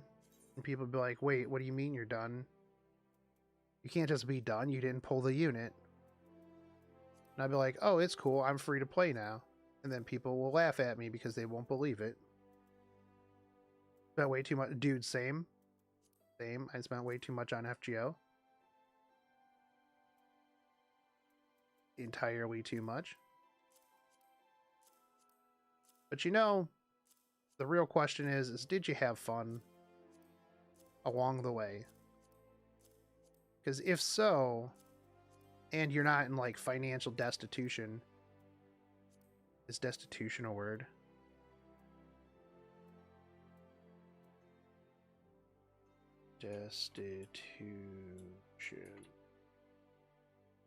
Destitution, poverty so extreme that one lacks the means to provide for oneself. There you go, destitution.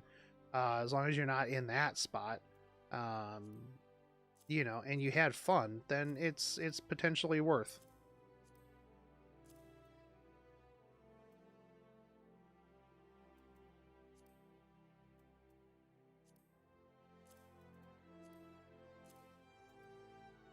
Like I've used destitute. That's a word that's very common. Didn't know that destitution was a word until now. But now I know. Now you know. We both know. And that's half the battle, from what I'm told.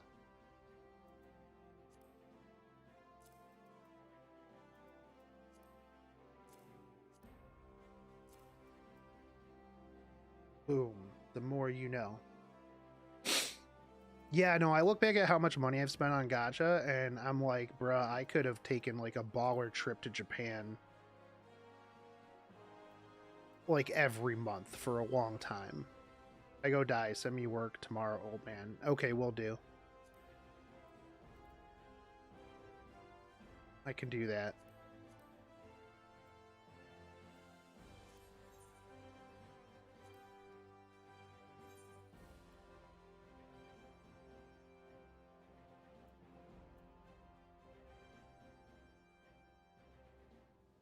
And play the real gachas there, yes.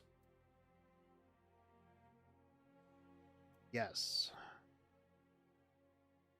Dude, there is no reason that I should have 4 retainers full of stuff. Like, why am I not selling this stuff? I am gonna have to be on an episode of Eorzean Hoarders.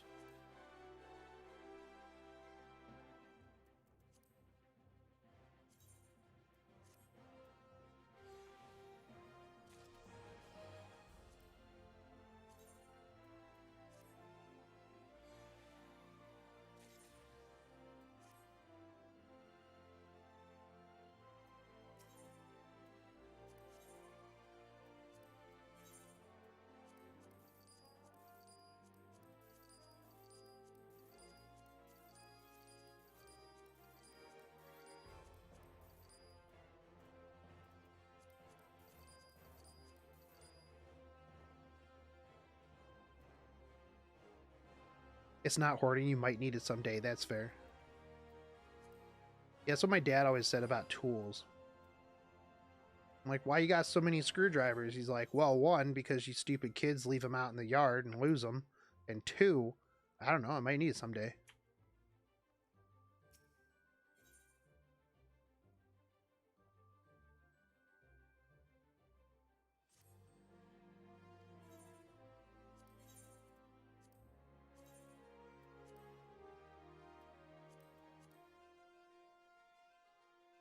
That day never comes until the day that it comes, and then you don't have that thing, and you're like, son of a bitch, where did I put that?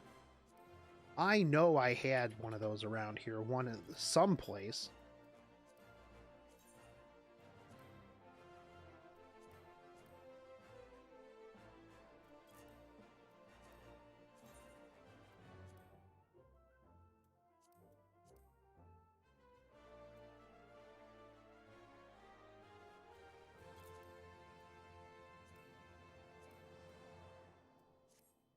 And then you just never remember where you put it.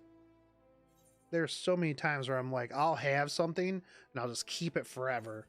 Like, I had a USB Wi-Fi dongle, like, that I just never returned one time. And I was just like, I'll use this one of these days. And then, like, I needed it, and I'm like, I don't know where this is. I don't know where this is. Tore up my whole house looking for this USB Wi-Fi dongle.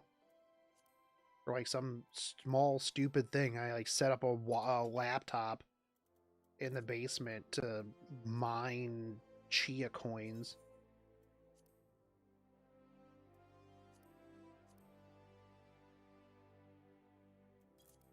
That never did anything. That was a huge waste of money. But the same token, I got 45 terabytes of hard drive space now.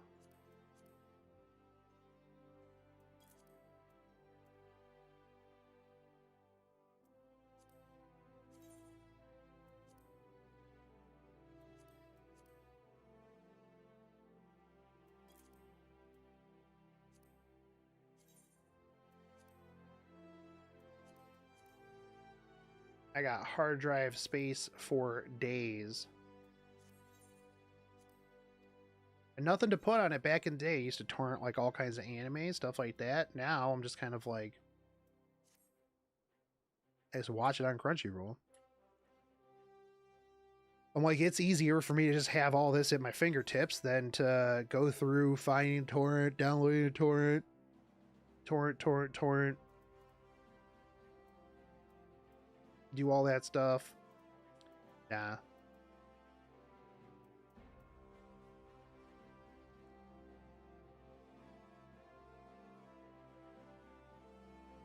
All right, Candorner. I have more inventory space than you.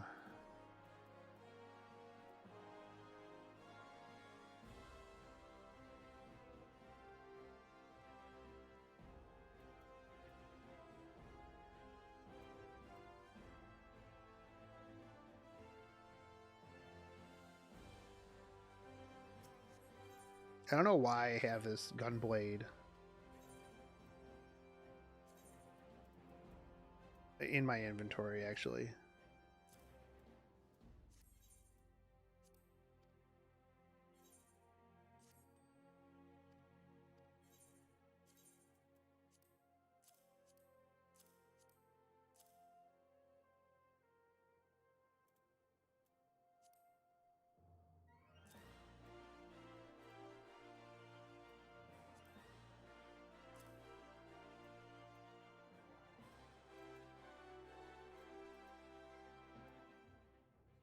Okay.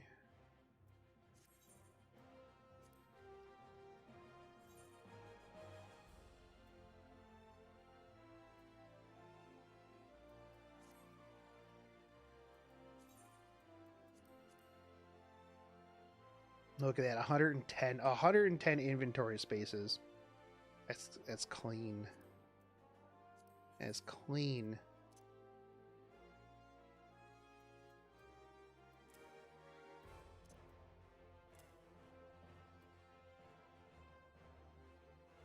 My company is full of useless people. That's very, very typical of companies, actually.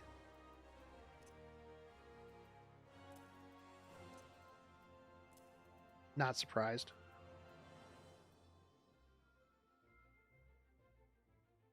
Like, they literally know nothing about what they're supposed to be experts at. It's called fake it till you make it, or fake it till you need to quit and go to another job.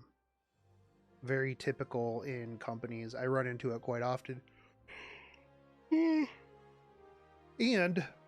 I have been guilty of it myself from time to time. Let's see, did you get back to me?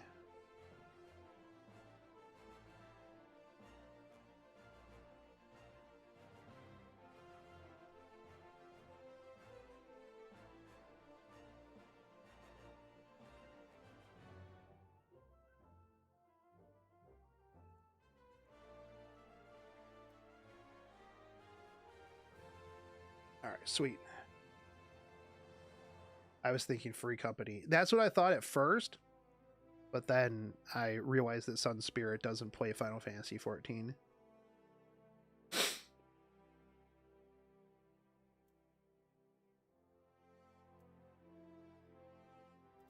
All right. Chocobo saddlebags are made for fishing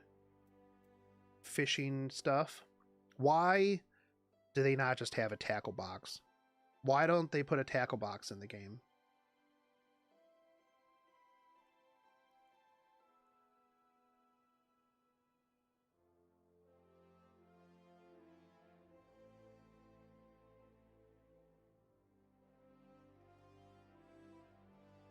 I would love a tackle box. There's realistically no good reason why there's not something that you can put just all of your fishing stuff in.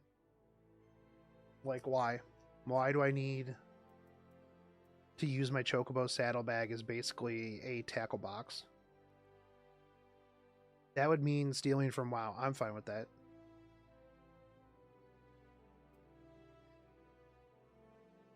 Well, I don't care if they steal from WoW.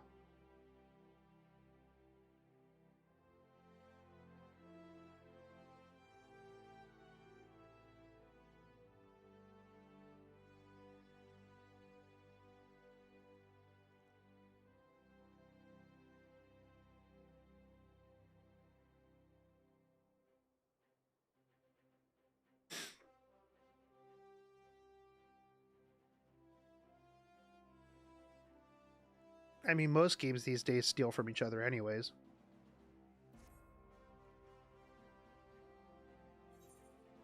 All right, what else do I need to do?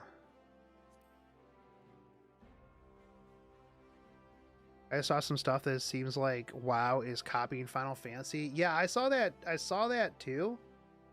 Let me see. WoW copies Final Fantasy. WoW copying Final Fantasy again.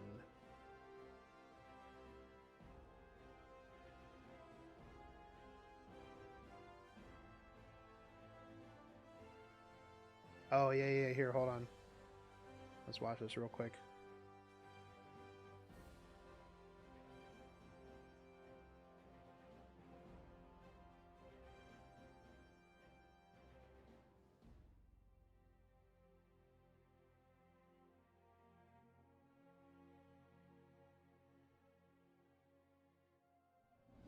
So, it looks like World of Warcraft is at it again.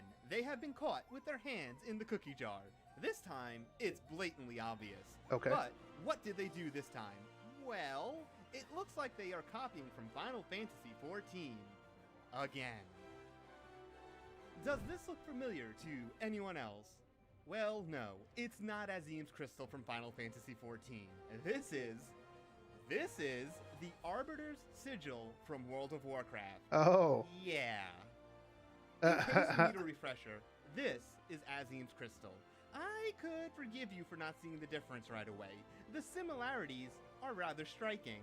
One could even argue they look exactly the same.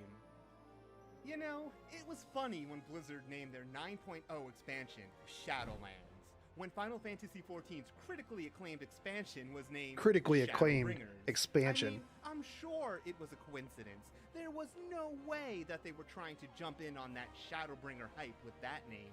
To be clear here, I am not saying the plan wasn't always to go into Shadowlands.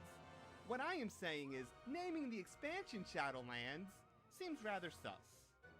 Just a little and sus. I am also sure when they announced 9.2 and called it an end to the Warcraft saga, that they weren't suffering a severe case of, us too, look at us, we also ended a saga.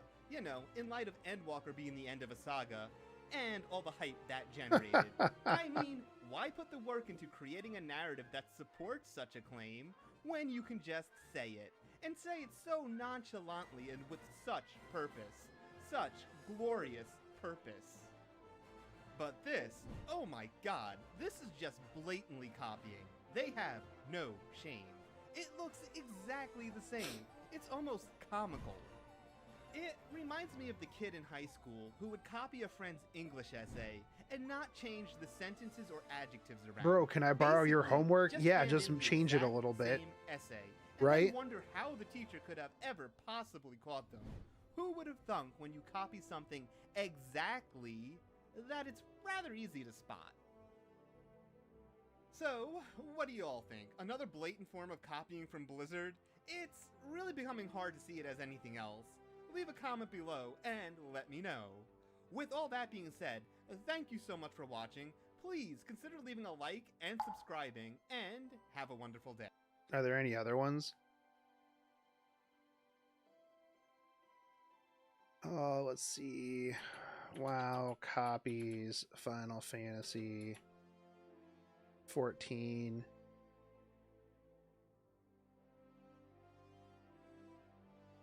We didn't copy Final Fantasy 14's homework.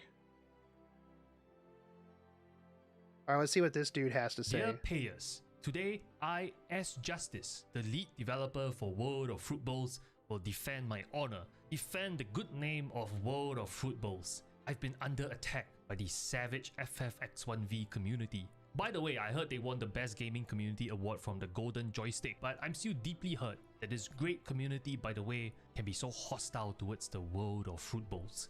But regardless, I'll be covering two items in this special presentation today. First, to address the allegations from the FFX1V community that I copied the symbol of Azem's crystal in the latest World of Fruit Bowls cutscene.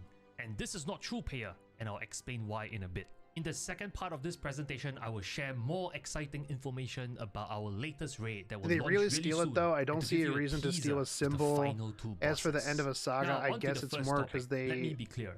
after World the of story Footballs so will hard, never copy anyone's homework. they As just I want explained in to the get last done video, with it and Patch start something 4.2 else. Water Walker's End is just us ending the final chapter Are we of just our allowed to first send major YouTube story links? arc, that stretches back You should all be the able way to, back yeah. to the Garden of Eden, where Adam and If not, Eve you were can send eating it to me on fruits that Discord and fell I'll from check the it fruit out. trees. I heard it's a very popular concept these days to end major story arcs, just like how Endwalker is ending Heidelin and Zodiac's story arc. So I also wanted Water Walker's End to be the final chapter of the first book of the World of Fruit Bowl saga. But I, as Justice, wrote the lore on Fruit Bowls. I don't know what So this. I don't know what this is. This doesn't make much sense.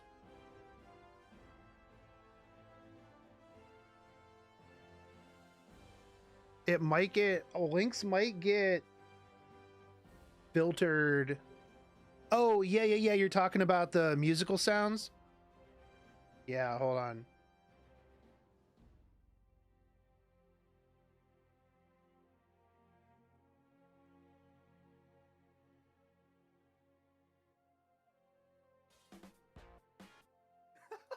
Oh wait, hold on. No, that's not it.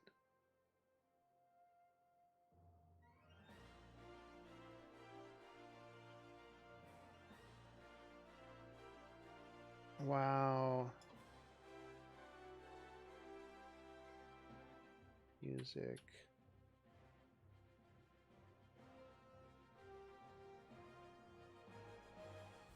Beach.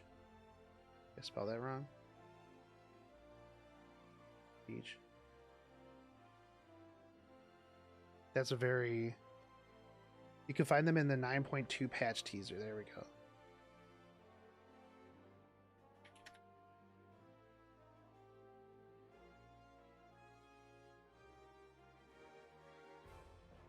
This one?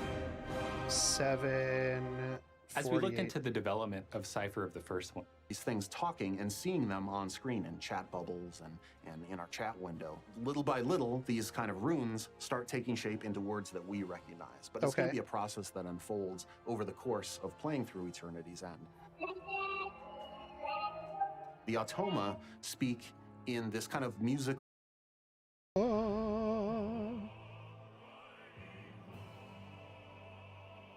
Oh, my whole stream died.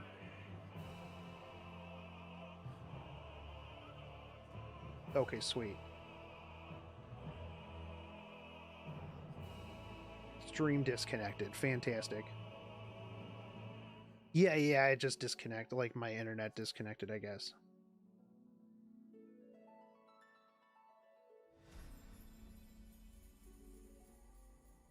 But, yeah, no, these... Kind of musical language. They don't talk the way that we mortals are used to speaking. The sound team was super excited. They jumped in, they started prototyping all kinds. The Automa speak over the course of playing through Eternity's End. The Automa... That's literally like the dudes that you meet from Emmett's area.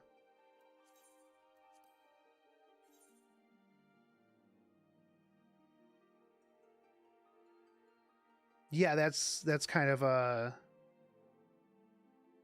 bit of a ripoff there.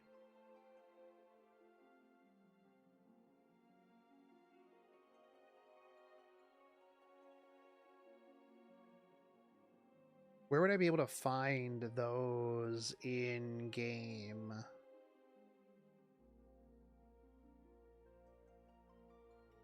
What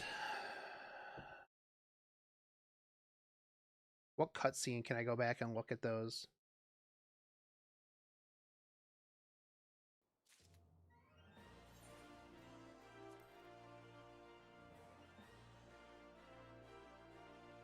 That's nothing new, though. The Naru always spoke in weird musical sounds.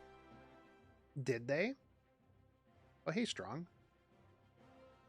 I don't know, like, anything about, like, anything after Cataclysm. And I was never really big into Warcraft lore, so... I will say that, like, with the symbol, right?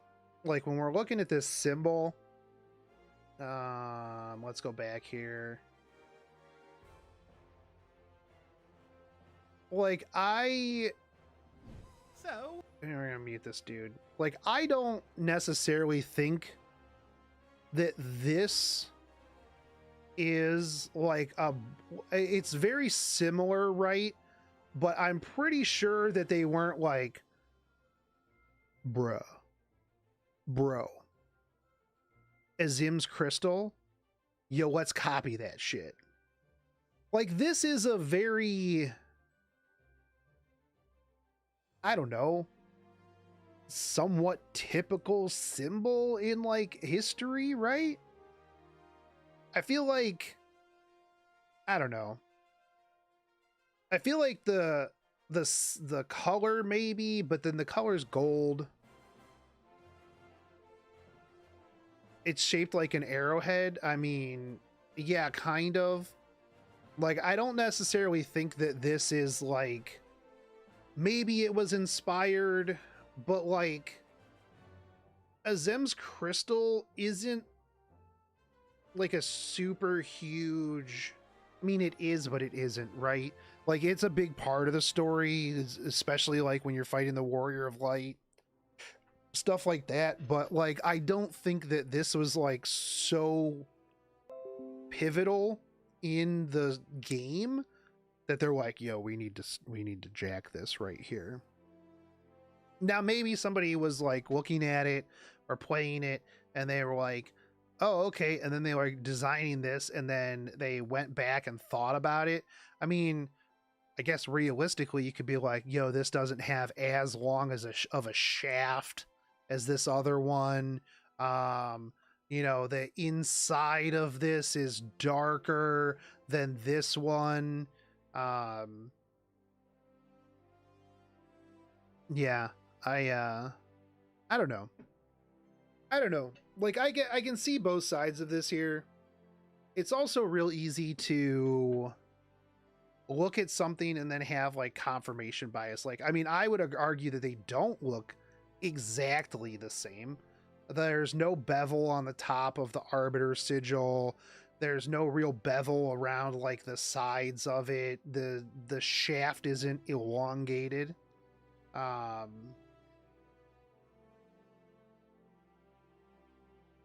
I'm pretty sure, yeah, it's an arrowhead kind of shape. I don't know. I think the Arbiter sigil is supposed to resemble the Arbiter's head, even though that it doesn't resemble 100%. Well, hold on. Like, let's see. StarCraft Arbiter.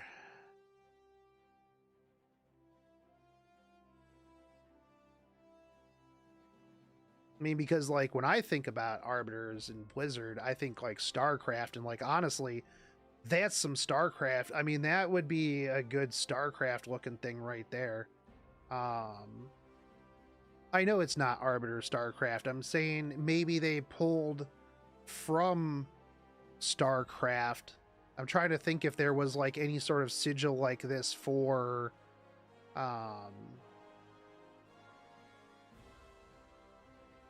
in StarCraft. I mean, I know it's not the Protoss sigil either. I was trying to think if there was like anything that the Protoss had that, because I mean, that's very Protoss looking, right? Like, tell me I'm wrong. The only two things that annoy me about the situation is that Blizz came out of nowhere with the end of a story thing, and they dare to claim that this shit came from Warcraft 3.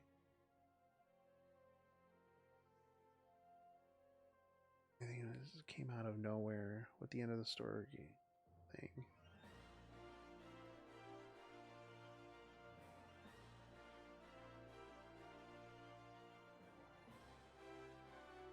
Wait, what came from Warcraft 3? The Arbiter Sigil came from Warcraft 3?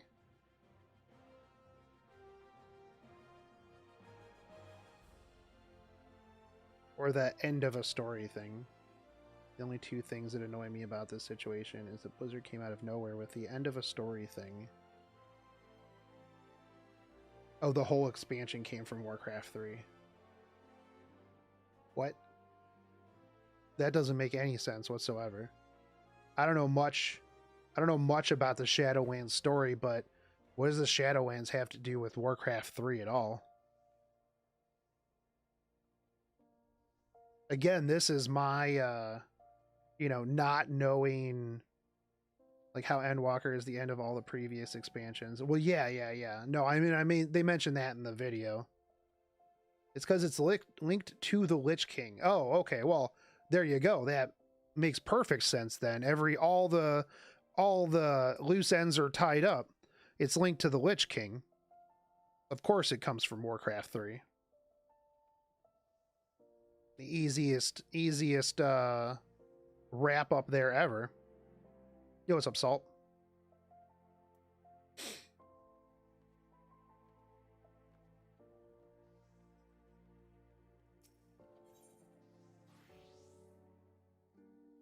But I mean, like, realistically, right? Like, games are, especially game designers, are gonna draw parallels, like, inspiration from other games. Like, there's no way you can't tell me that, like, certain things in Final Fantasy weren't inspired by things from like World of Warcraft or stuff along those lines. Just like World of Warcraft is going to take some inspiration from other games and maybe even subconsciously go, oh, you know what, this is a cool ass design, you know, because they saw it in something else, right?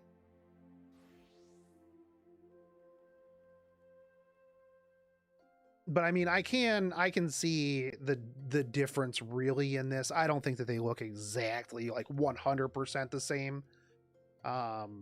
Maybe it's like a let me copy your homework but change like a couple of things.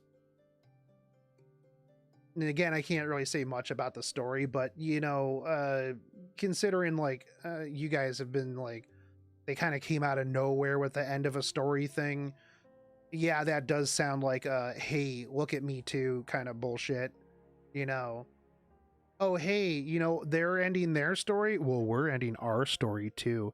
Look at us. Hey guys, hey, look, we're doing a thing too. You know, and that's kind of annoying. Like, I honestly wish that games more too would stagger themselves instead of everybody just being like, you know, it's a good day to drop everything. December 4th, everything, all the games, every game is coming out on the same day. Like, why do companies do that? You would think that like staggering your game like 2 weeks after another game,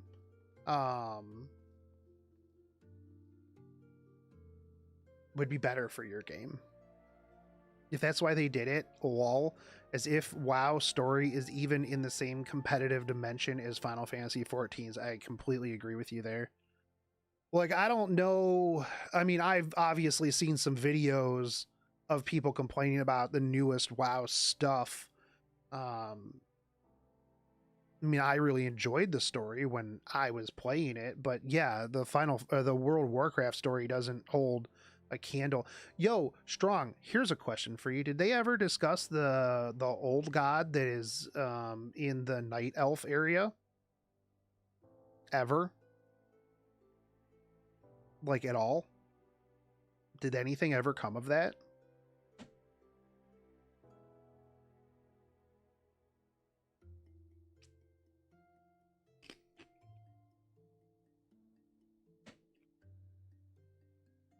Even though we already had an end of a saga with Legion expansion, and even though it wasn't portrayed the best, it's still 100 times better than the shit show Shadowlands is. But Bloody Fish, this is the end of a story.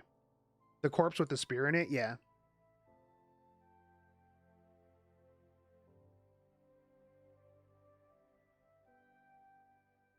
You know, the thing that you find like a newbie area that's like literally the corpse of like an elder god, you know, with a giant ass spear in its face.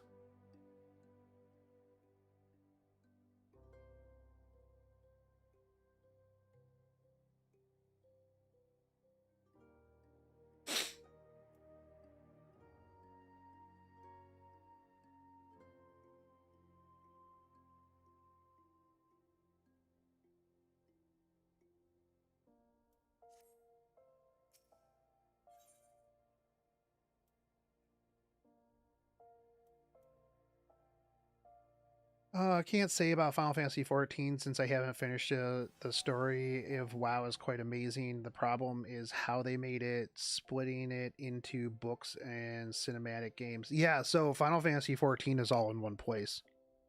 It's all in one place, and it ties in very, very well all together. Like that's one of the best things is very good world building, very, very solid world building, and stuff that you did like at the beginning. And like one of the things that I really like about the story is that they use the same areas, right? Like some stuff will happen, but then like an expansion later, you still got to go back to that place. And this is like a thing that they built up and talked about it like, 100 quests ago. And you're like, oh, huh. All right, then. That's cool.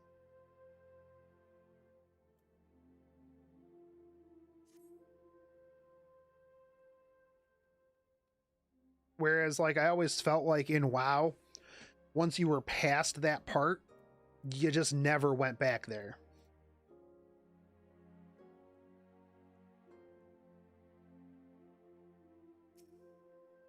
And like in Final Fantasy, like all content is forever viable. Because there's always something, there's always somebody running something. You need to go back for glam, you need to go back for, whatever it is. You're still going to use those old areas.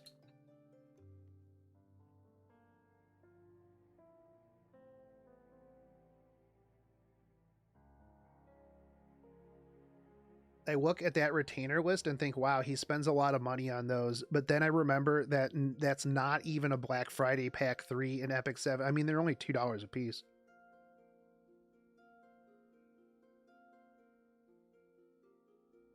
That was the skull of Sagoth, the Slitherer, Herald of the Old Gods. Oh, okay, fair enough.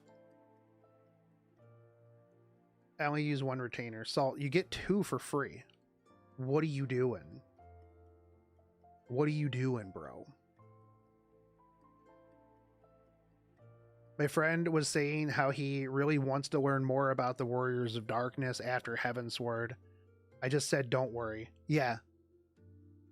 Yeah, you learn a little bit about the Warriors of Darkness, and then you become one. The real epic quest is to find out the secret behind butt bread.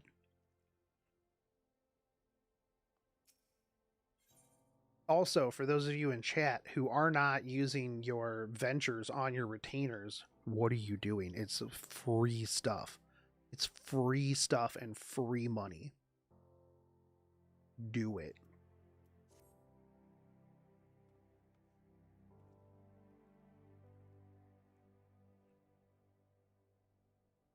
So you have 2 retainers, dude.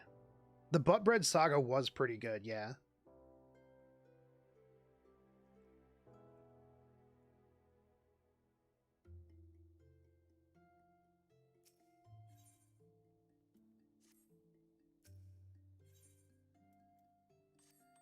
All right, let's see what we get.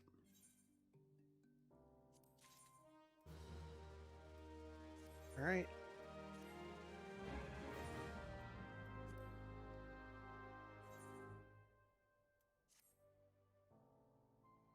I hate that it doesn't like just update while you're on the screen.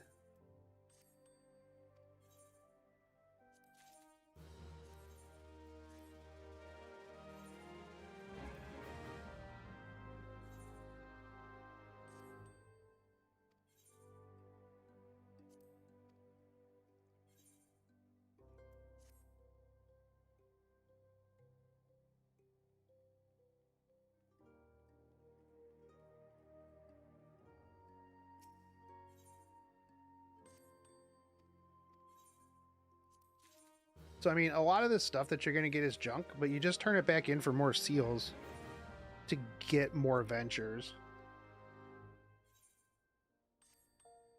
So basically what I do is I always keep myself at like 100 ventures, And then all the other flame seals just go into glamour prisms, and then I just sell glamour prisms because glamour prisms will never not sell. Although now, considering they said that they're going to put in that thing where you get random mounts and minions, I'll probably do that, especially if it's like mounts and minions you can sell. Bet.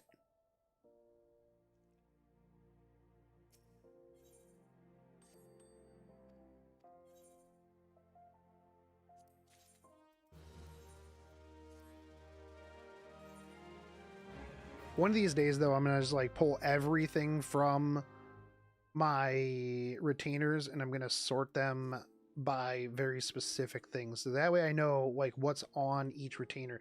This retainer has silk and leather stuff. This retainer has food and fishing stuff. This retainer has this.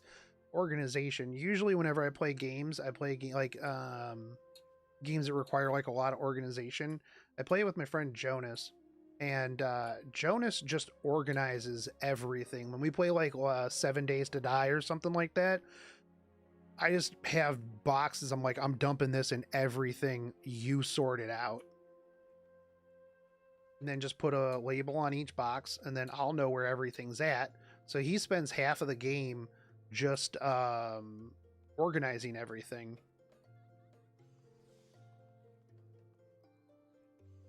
Yo, I really like this casual look.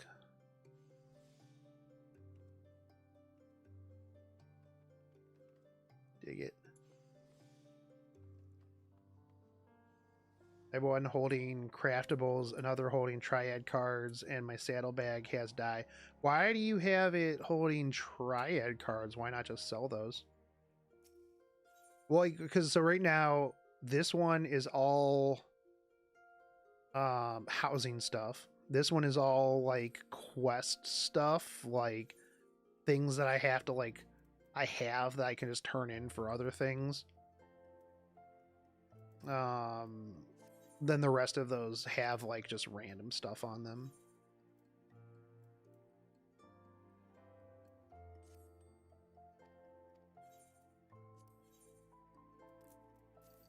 Also, they need a way to mass put up stuff. You know what I mean? Like, I hate when I go to put up like 20 stacks of something. Oh, it's already down to 800. Come on. Bro, what a jump. Yeah, I'll keep it up. Right now, the grade 4 Skybuilder stuff is selling like crazy, dude.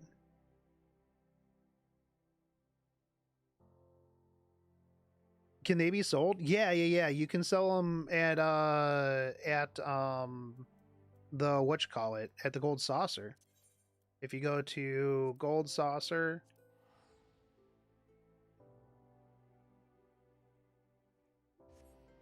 boop.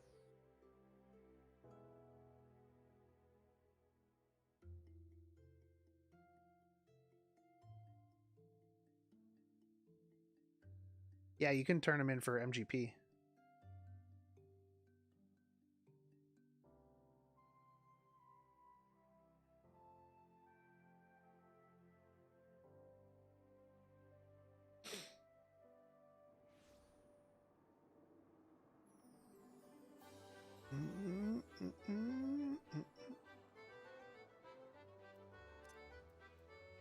So you go over here to the Triple Triad Trader, sell cards for MGP.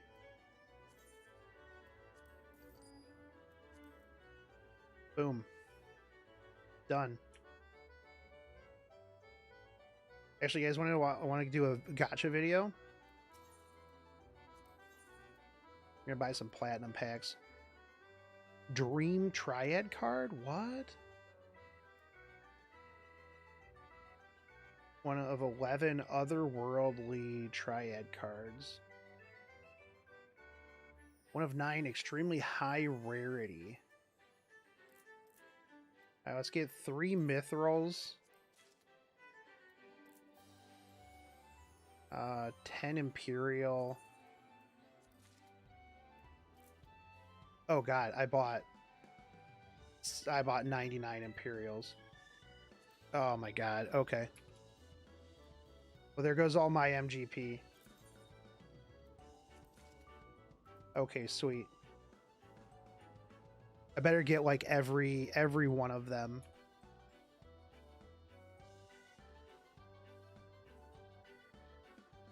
Why did I think I just... Okay. Cool. 1 of 6 Garlean. Okay, I got 99. I better get every last one of these.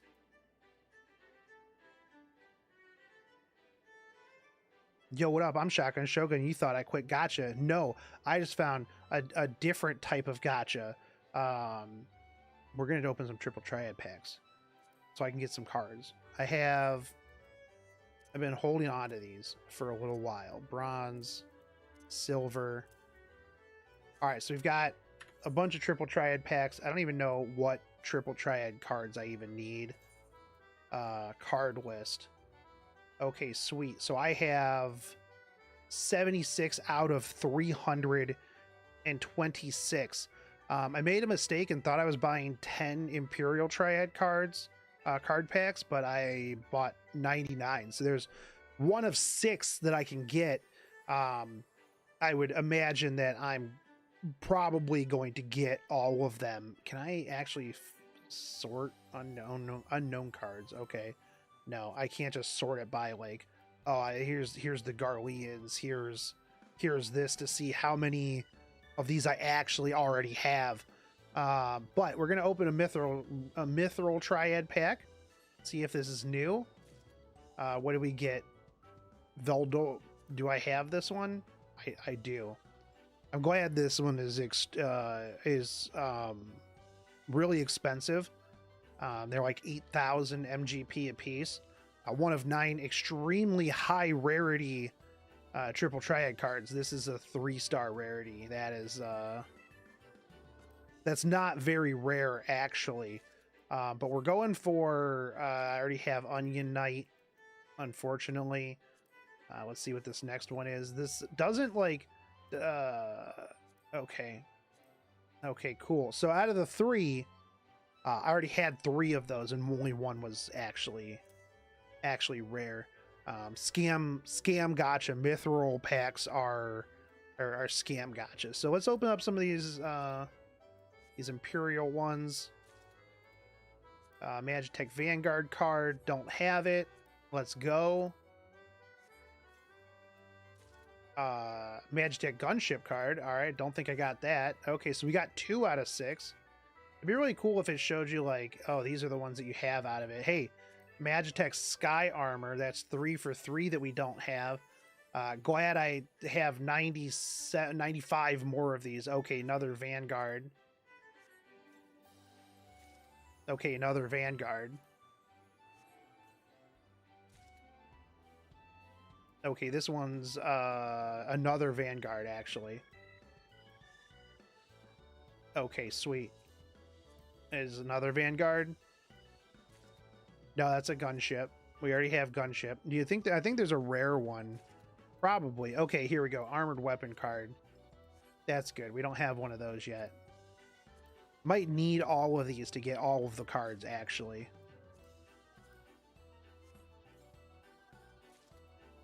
What if there's a faster way for me to open these? Predator card? I don't have that one. Okay.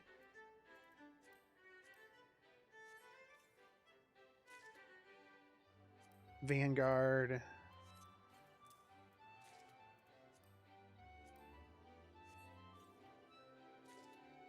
Predator card. You know, at least we can much like GameStop, we can trade these in for a very small chunk of what we paid for them in MGP. I have the Sky Armor, right? Yeah, I got the Sky Armor. Okay. Okay. Gunship. Yo, what's up, Annie?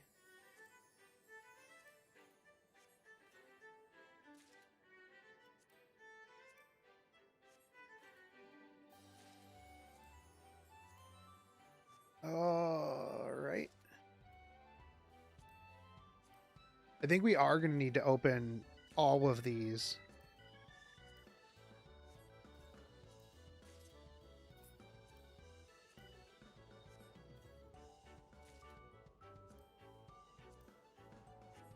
To get... Well, dude, I'm just getting so many Vanguard cards right now.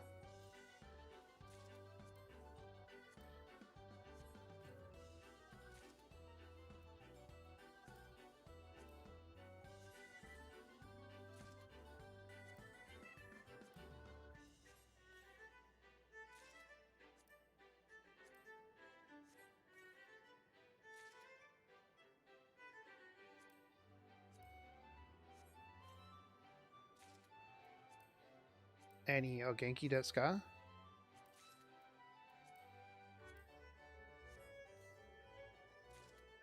Alright, gunship. You'd think that I would be getting, like, at least some of these, right? Like some of the other ones. 4. Oh, hey, here's the new one. Okay, armored weapon. I have that one, right? Okay. It only took, like, 35 to get that another one.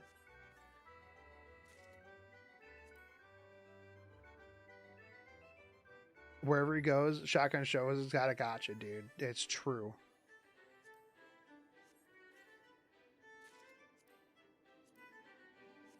At first I was like, man, I can't believe I bought 99 of these. Now I'm like, man, I'm gonna probably burn through 99 of these before I get all the cards. These packs are a scam, dude.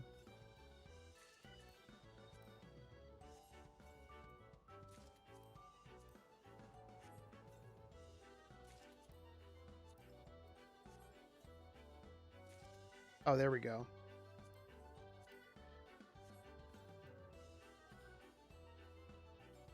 Can I trade these back in?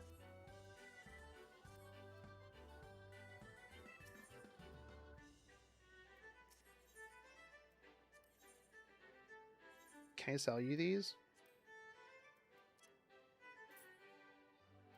No? Okay.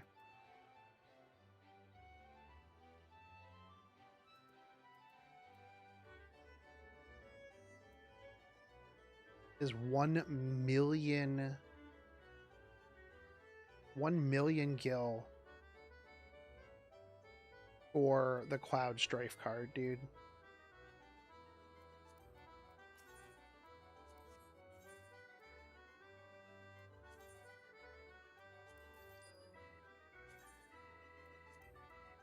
I'm just gonna open up the rest of these, I guess, since I can't sell them back.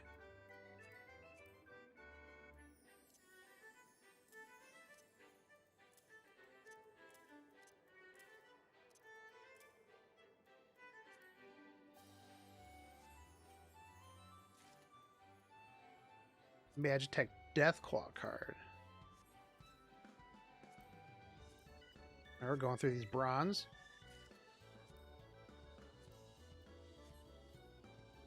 All right, I'm getting more. Let's go. All right, I already got that one. Where's the pity system? Dude, yes. Where is my pity system? Where's my Cloud Strife pity system, dude? Succubay. I've already got a Succubay card. All right. Let's go with the Silver Triad cards. Do I have this? I don't. Another card to the pile. Titan. Don't have Titan. Let's go. All right, we're gonna open up the Dream Triad packs now. Hobgoblin. Don't have it. One of 11 otherworldly triple triad cards. All right. This is storage. Storage. Strange.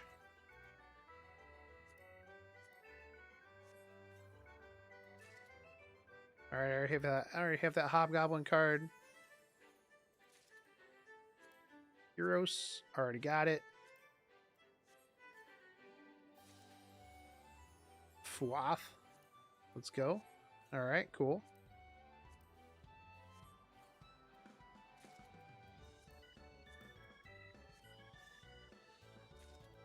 Unacceptable. No pity system in your triple triad cards. SMH, triple decker.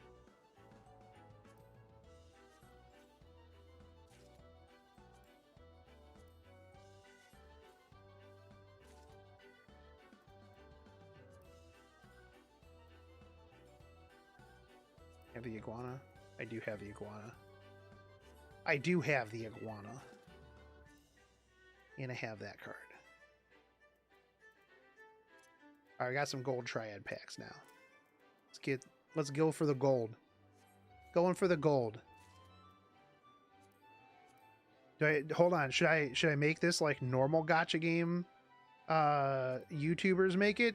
All right, baby. We just got one. We got 10 packs, boys. All right, we're going to get it. We're going to get it. What do we get? Hold on. Oh my God. I'm so excited. Oh my God. It's a Midori Modi card. Modi card. Oh my God, dude. Bro. Oh my God. That's one that I think I probably already don't have. I already have that one. Oh, okay. Never mind. Freaking hood, boys.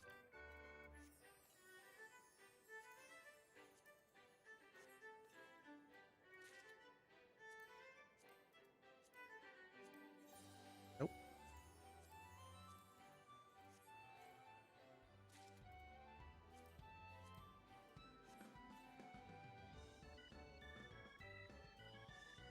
With a thumbnail, with the emojis and the shocked face with the board card. Yeah, exactly. Exactly.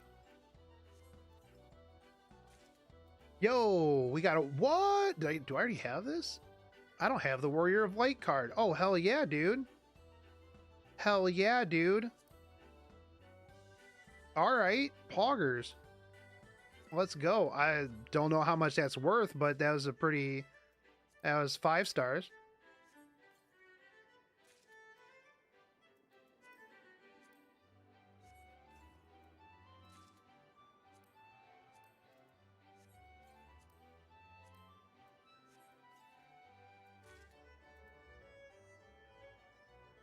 Should you pull for?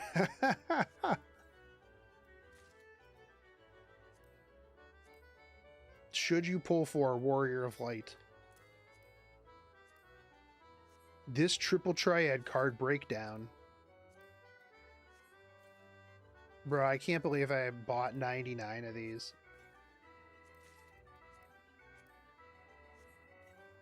Wait, can I just move this to a bar?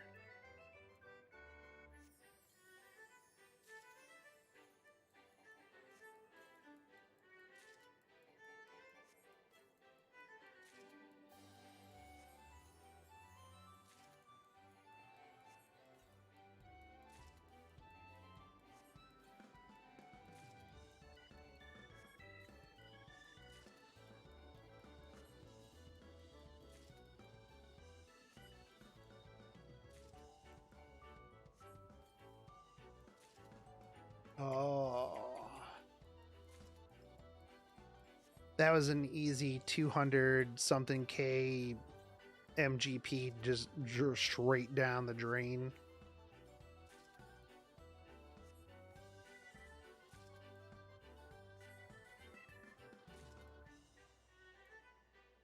That I definitely can't make back through cards. I'm like selling the cards.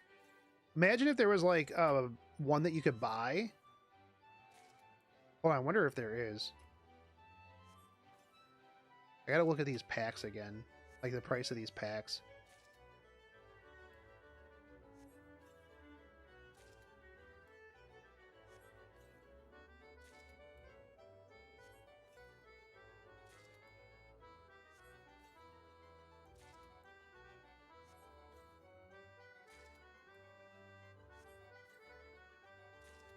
I'll probably need to get the magical black screen soon. Dude, if I could pay for triple triad cards, I probably would have by now.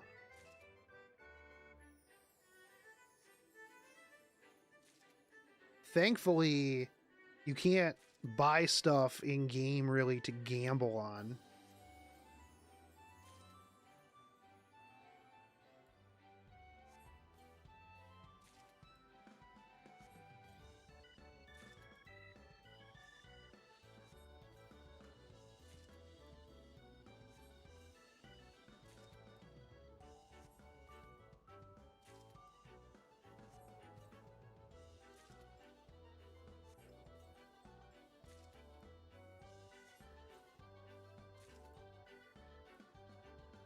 Almost finally done, and I still haven't gotten another one of the 5 stars from this pack.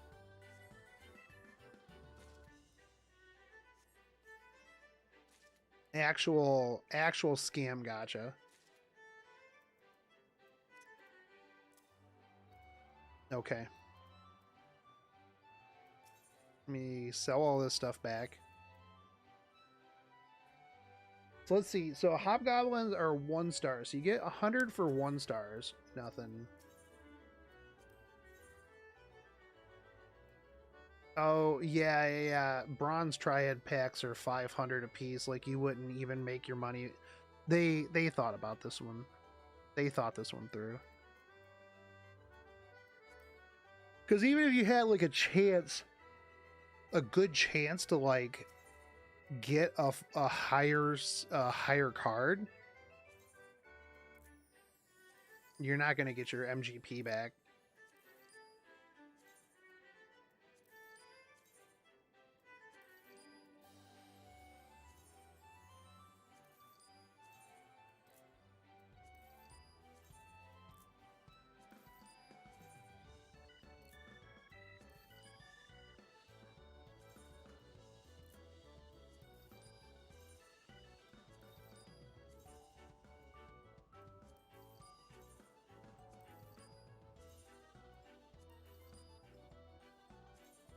Bag cleaning? Yeah, for the most part. My bags are clean AF, Clayton.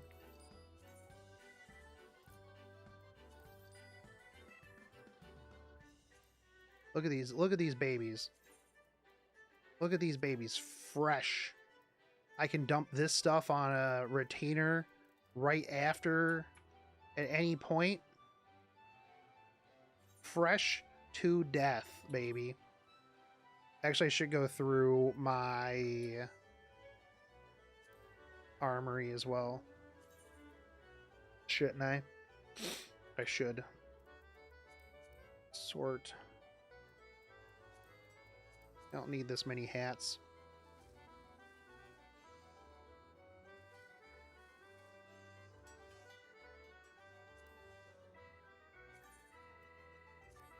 Desynth this hat.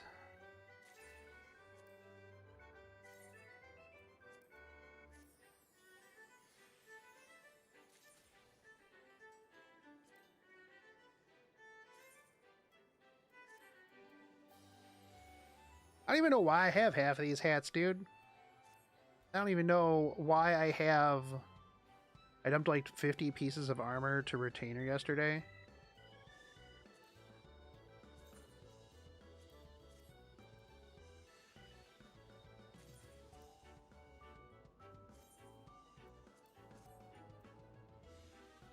I definitely don't need any of my low-level gathering crafting equipment anymore. Too lazy to figure out if I wanted / needed them. Oh, gotcha.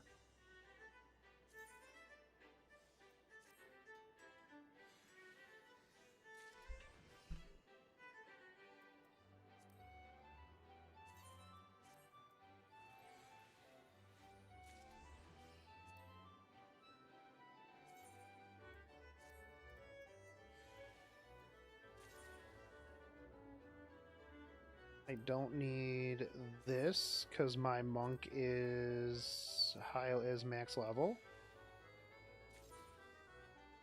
Archbard mechanic is what level is my bard? Bard is 63. Should be using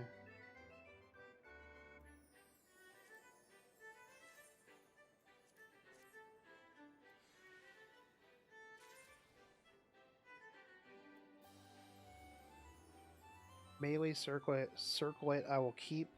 I'll put that in glam. Turn to inventory. Eye patch is easy to get.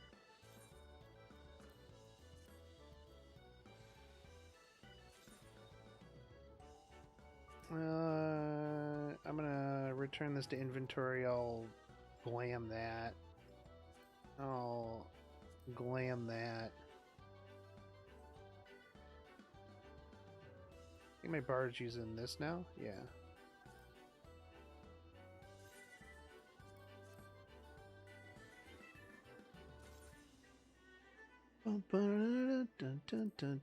Give me my materia back. Now that I'm Omni Crafter, don't need any of this old crafting gear. Imagine if they put in like another crafter at some point. I think people would lose it. Unless it started out like high level somehow.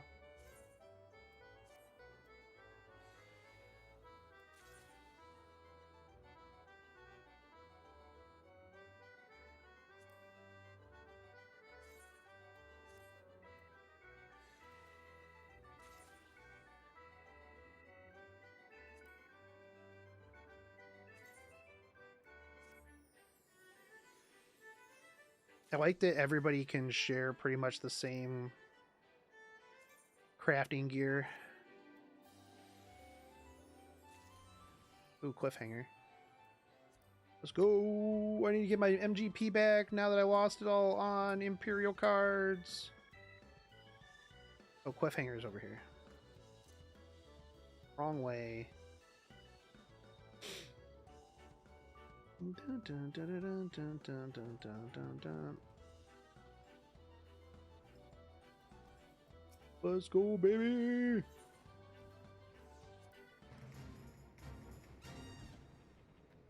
Alright, jump time.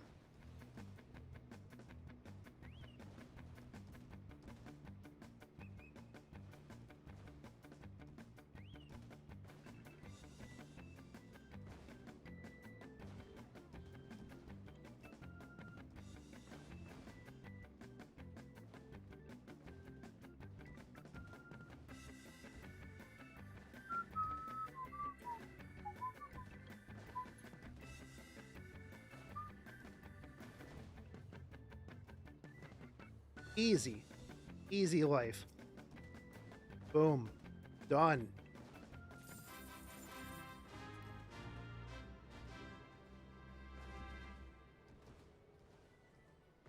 What are you doing up here? Stop throwing stuff.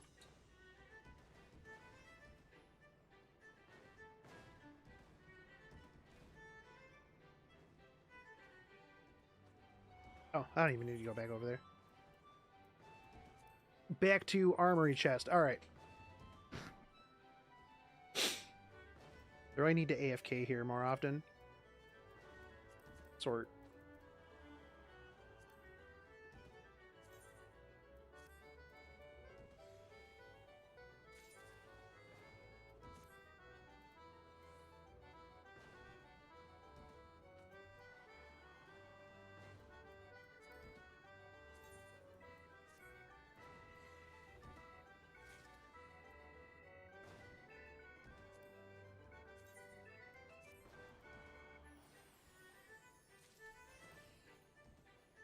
What I think I need to do too is I need to go get scripts.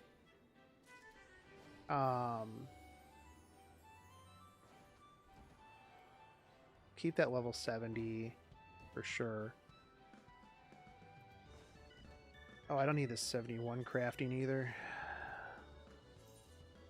Because I need that for my tanks.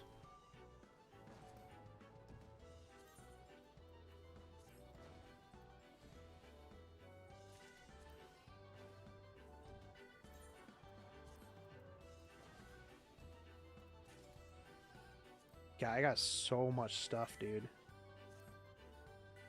So much junk.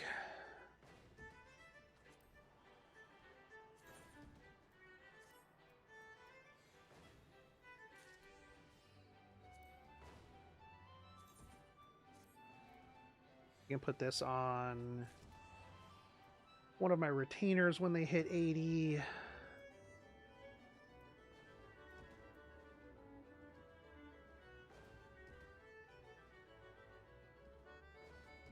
Oh, I need to put this in glam.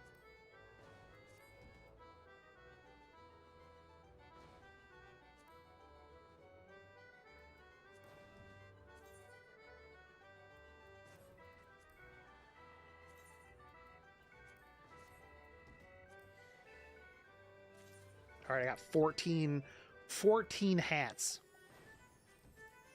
Even then, I think that's too many hats. I can get rid of. I could get rid of a couple of these warrior hats, these tank hats.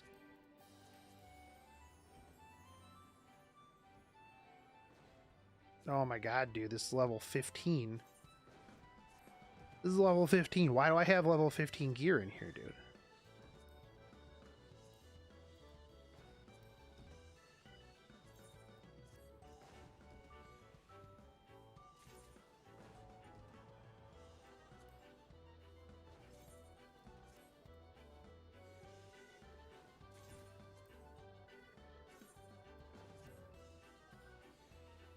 I think I was saving some of this equipment for when I was going to level up, like, Dark Knight and stuff like that, but I'll just level up Dark Knight through whatchamacallit, through House of the Dead.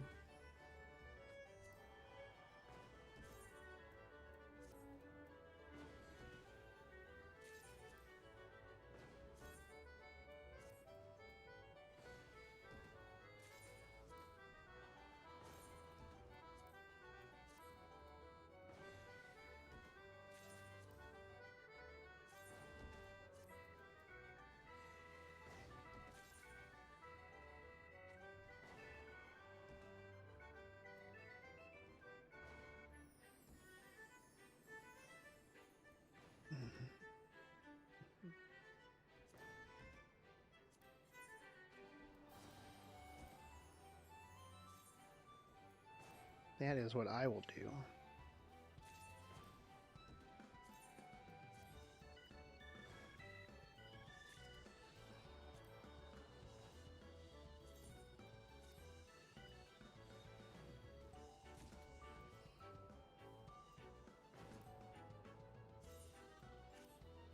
Ooh, I need to check my weapons real quick too.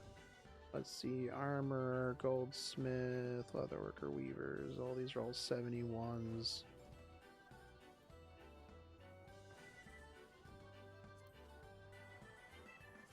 He sent this, that's a 65, blacksmith.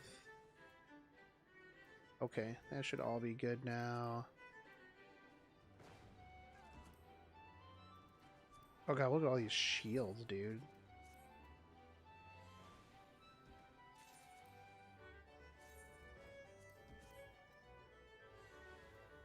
Why on earth do I have so many shields? I bet it's from like back in the day where I just probably put them in here and was just like, oh yeah, yeah. I'll just leave these in here for reasons.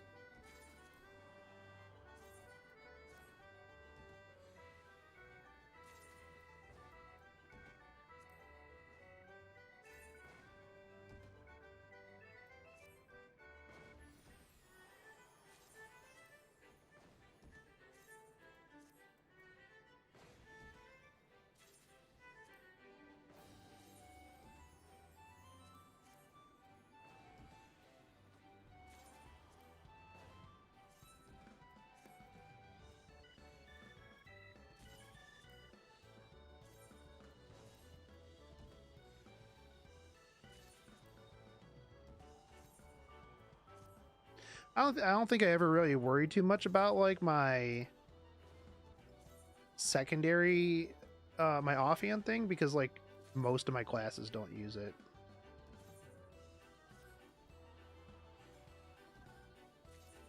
I'm kind of surprised that like they didn't like ever put more things in for like secondary stuff.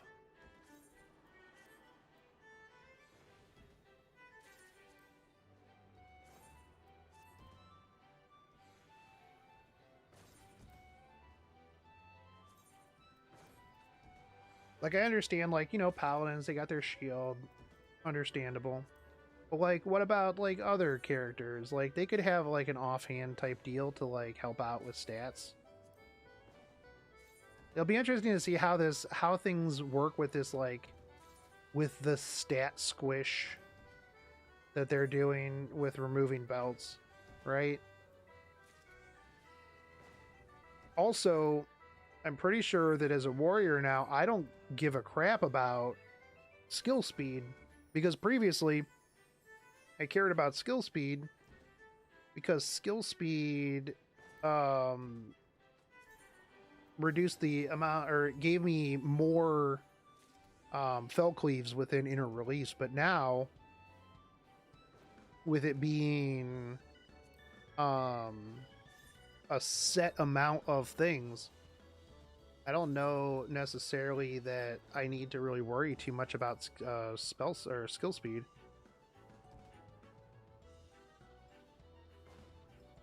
Bards to have a harp as a secondary.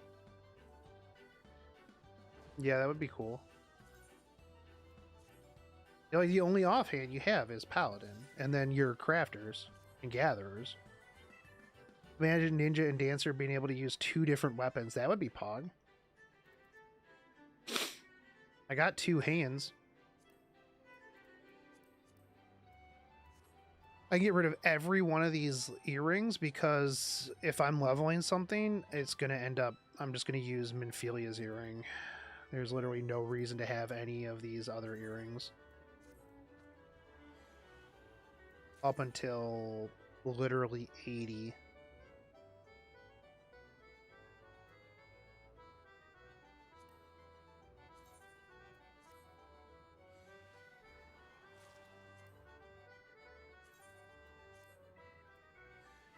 Yeah, Minfilia's earring was so good.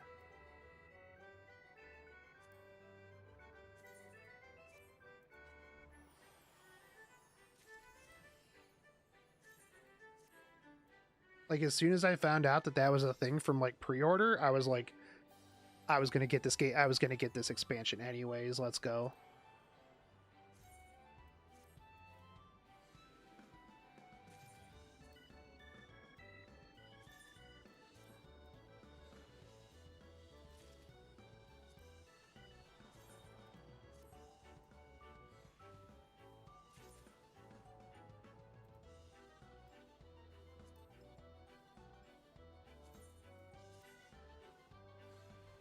I used to play a game called Luna Online long ago. It allowed rogues to equip 2 separate blades. EverQuest did that as well. EverQuest rogues could equip 2. In WoW, you could equip 2. Because rogues would have really... Was it fast offhand, slow main hand? Yeah, because you Sinister Strike with your main hand. You wanted a fast offhand to apply poisons and stuff.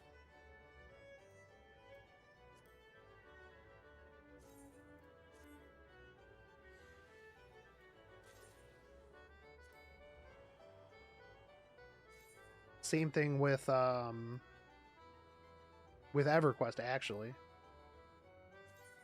You wanted a really high damage, slow main hand for backstabs, and you wanted a really, really, really fast offhand to apply poisons.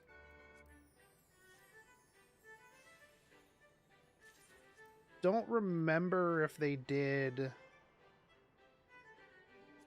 that on EverQuest 2 or not.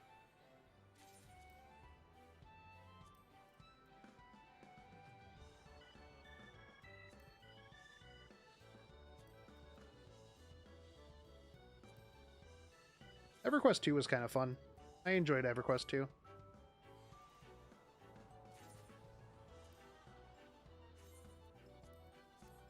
I mostly enjoyed power leveling in EverQuest 2, actually. I think that was where I had the most fun, was just power leveling things.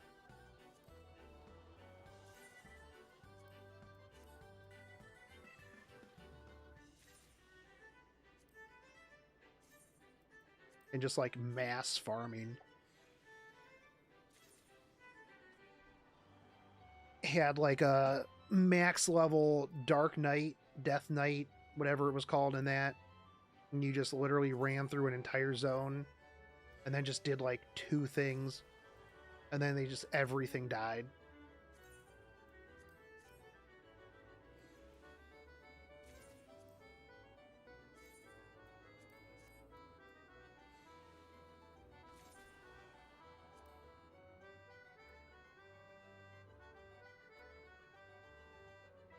Kind of sad that like EverQuest was never really able to like ever make a comeback. Like after WoW came out, like EverQuest 2 was there. They kept talking about like EQ Next, everything like that. Just gone. Like Dunzo.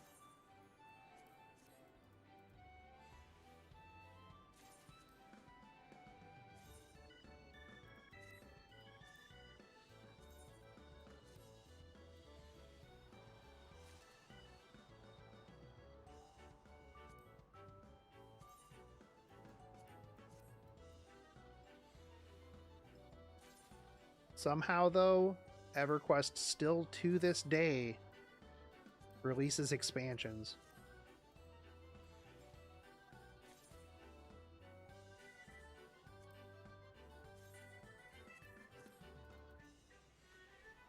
How? No clue, man.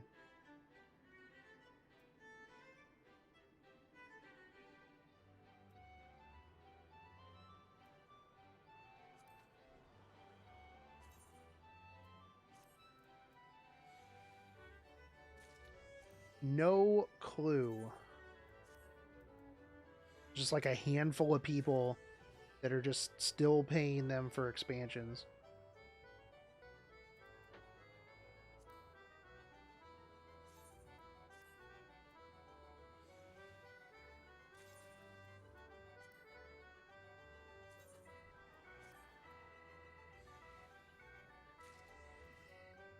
Yo, does anybody know if they fixed any of the New World stuff?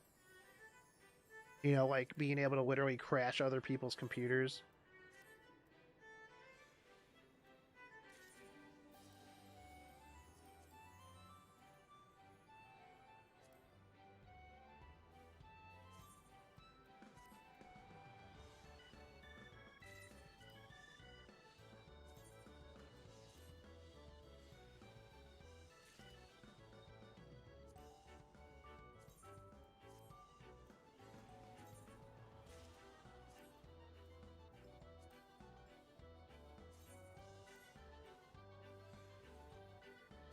Gonna point out I went from like nothing in my inventory to like a whole inventory full of stuff now.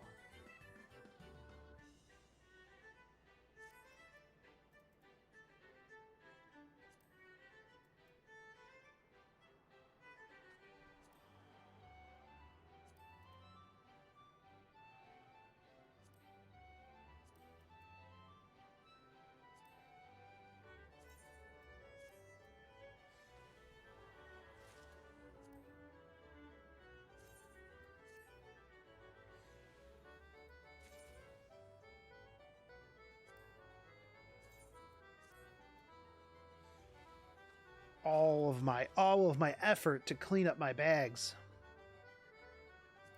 gone.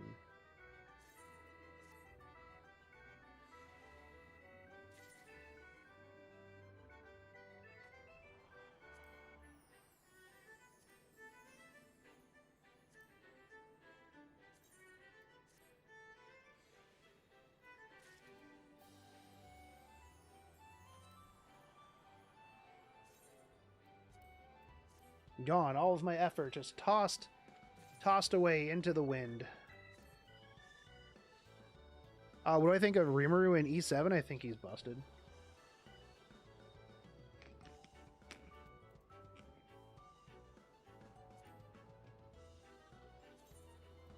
I think he was a mistake of a unit to put into the game.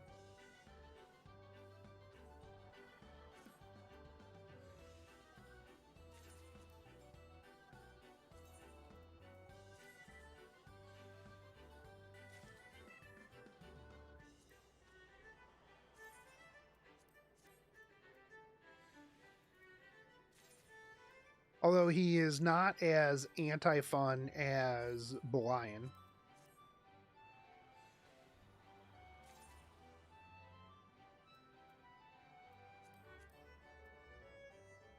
Belian is just not fun to go against at all.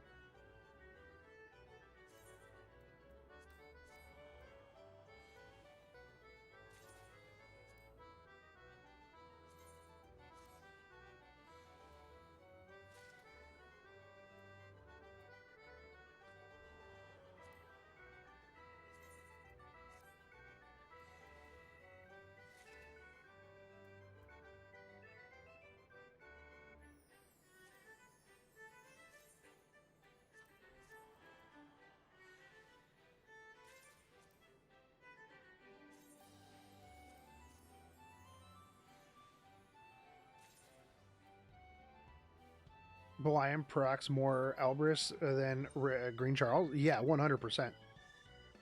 Yeah, 100%. You even glance at them.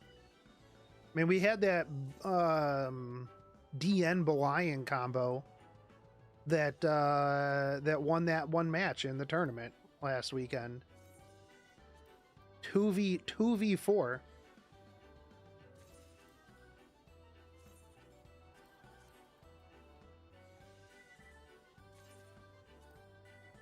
But I think Rimuru was a mistake of a unit to put in. I think his kit is too loaded. No real reason to give him 10,000 damage on his S3. Yo, what's up, Lance?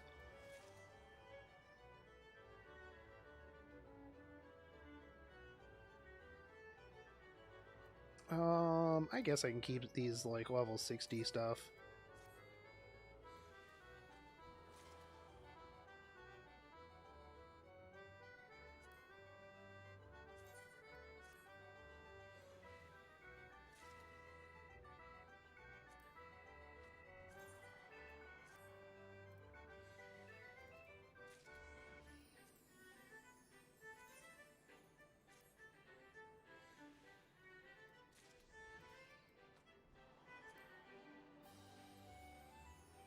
I feel like they added too much unit that have like auto passive when you do something. Yes. Yeah, I think that they were too worried about people complaining that they didn't do enough power creep, that they have been like heavily power creeping themselves, and now they're kind of like off the rails, right? Because once you start like heavy power creep, you can't stop. Because if they, whatever the next unit is that they release, if it's not on par, then everybody's going to complain. Every time you raise the bar, you have to continue raising the bar. And by putting out limited units like Rimuru and Amelia, Rem, all those, like you do, you have to continue down that treadmill. And considering that they can't nerf anything, it's just not good for balance.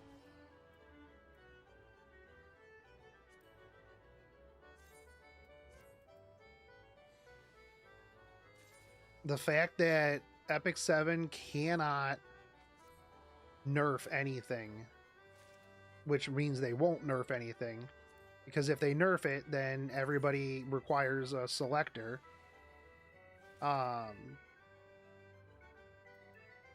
It reduces the overall competitiveness of the game balance-wise. And I think that's detrimental. A game needs to have both buffs and nerfs. Like if something's too overpowered, like you can't just rely on, well, just put out a new unit to counter that. Like that's not realistic.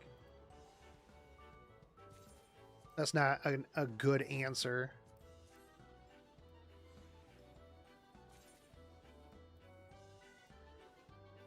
Tuning things and actually paying attention to like balance. About more than a year ago, they asked if they need nerfs in the game in their podcast.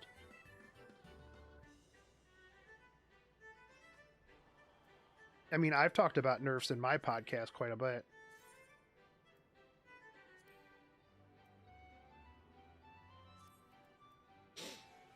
Well, yeah, they're not going to say things need nerfed because then people will be like, oh my god, this unit's going to get nerfed. And then you'll get the people that'll be like, oh, legally they can't do this. You know, they can't nerf stuff. And, you know, your backseat Facebook lawyers that are like, in this one country, they can't do this because they would get sued because they sold me X, Y, and Z and blah blah blah, and be like, no man, they can nerf stuff. They really can. And I wish they would. Like I think that there's things that are overtuned. That's why for a while, yeah. I had my bags clean, Clayton, and then I started doing this.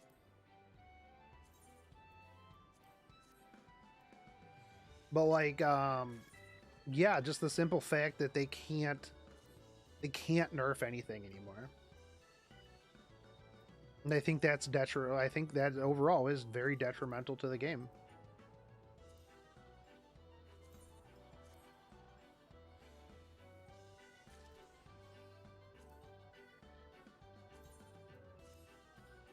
But like so that's why there for a while they were putting out like lukewarm units, and then they would buff them later. They'd be like, well, we don't want to put this out too powerful because, well, we can't take it back. If you put out something that's too strong and you can't nerf it, then I mean that's just stupid.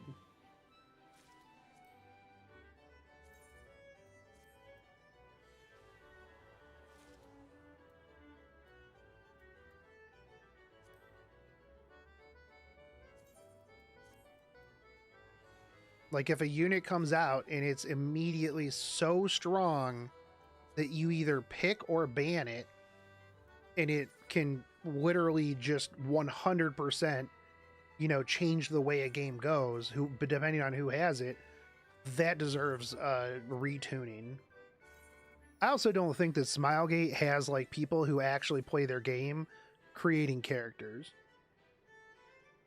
Well, yeah, no, they do sell the problem and the solution. And that's 100% like what they're doing these days.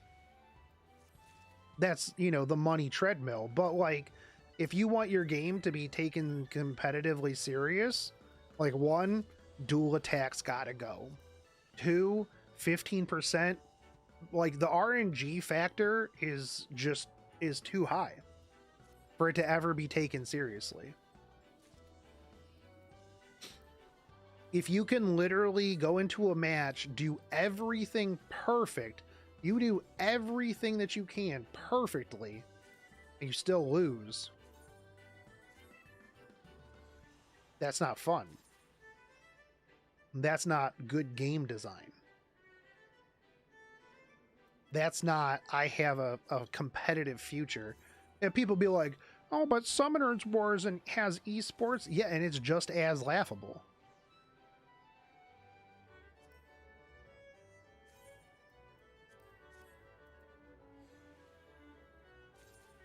Like, it may be fun to watch somebody RNG come back and, you know, against all odds and win, but at the same time, that person didn't deserve that win.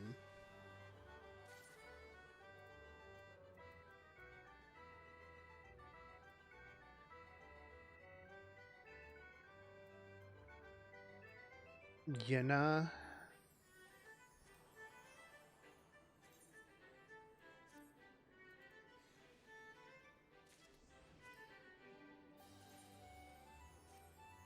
Like that's one of the big problems that E7 has is like, and I've talked about this before on like how dual attacks and like the RNG stuff can be tapered down, right? A dual attack should only do like maybe 50% damage. Like if you bring in a Spectre Tenebria or an Arbiter Vildred, you win. You win on that dual attack. Like that's just how it goes. You know, like you shouldn't, a dual attack should not, a 5% chance should not determine the way that a match goes. It just shouldn't.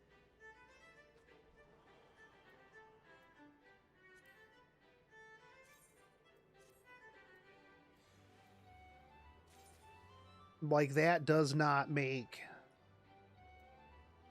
a good game. That's not competitive at all.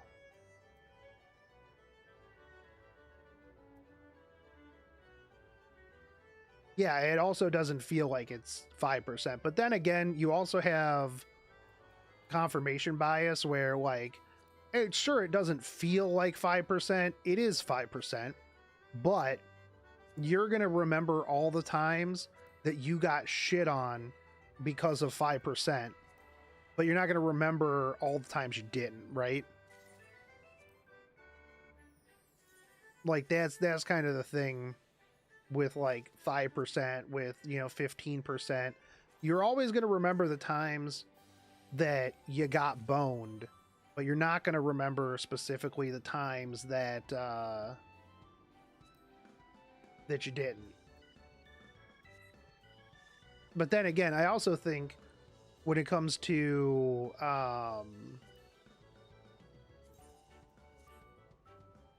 the 15%, right? Absolute resistance. If I have 300 effectiveness and you have 0, I should never not land a debuff on you. It's just unacceptable. If I have such a high gap of effectiveness, there should be no absolute resistance. I think that's stupid. Again, it's another layer of RNG that is anti-fun.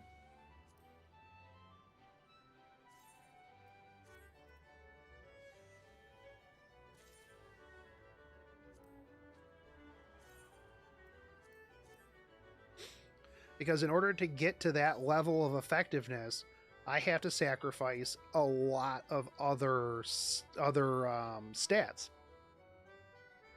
Because I need to be fast and I need to be effective. I need to have, enough HP to, potentially outlive an opener, something along those lines.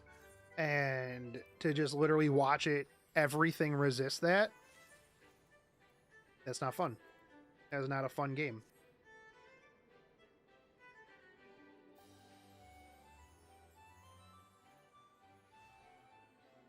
Bro, I'm not even going to have enough room for stuff from these ventures.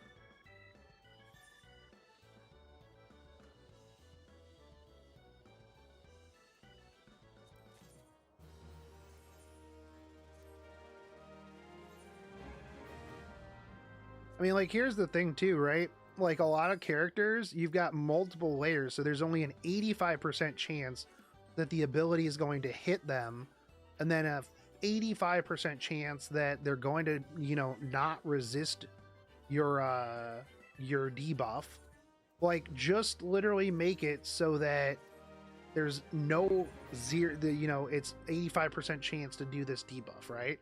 But if it hits, it's 100% chance it's gonna land.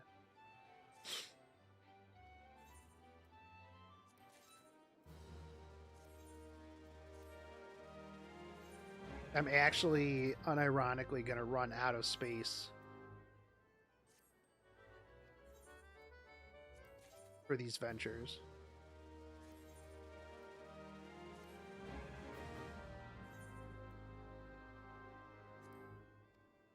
Well, I'm gonna dump some stuff on you, girl.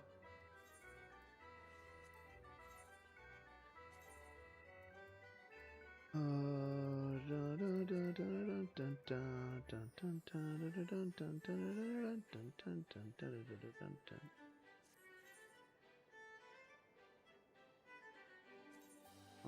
I can do this.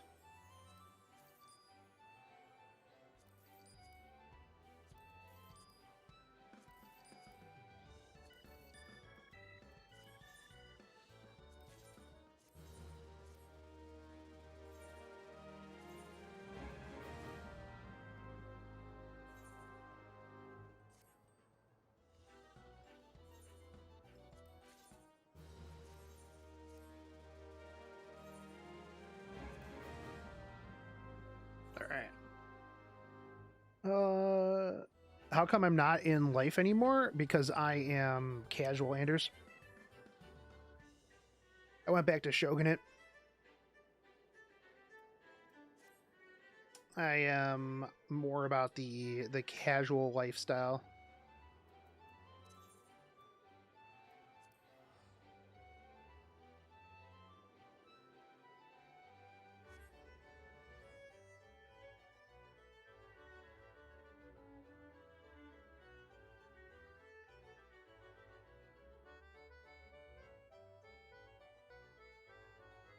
Yeah, no problem, dude.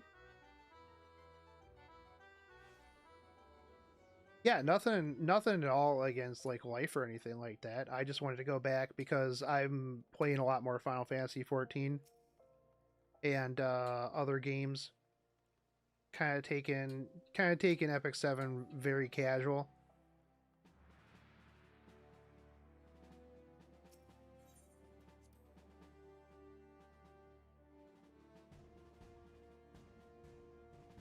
I like being able to int, which I do regularly. And we'll put this in here. We'll put this Hellfire mask in here. Let's throw that in there. I don't need this Vigil hat. We'll put this in there. My Blue Mage stuff. True Blue boots. Anything else that I needed to throw in here? Nah, I don't think so. Cool. By the way, this is one of the easiest glamour armor things to get to. Is just right here. That's why I go to Steps of Nuld all the time.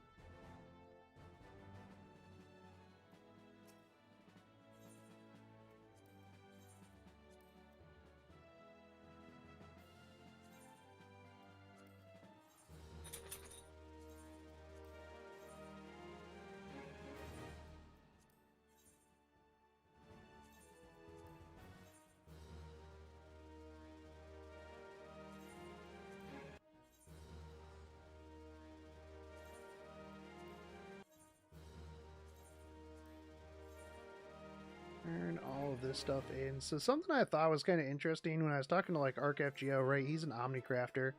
And he's talking about like all this money that he saves by repairing his own gear.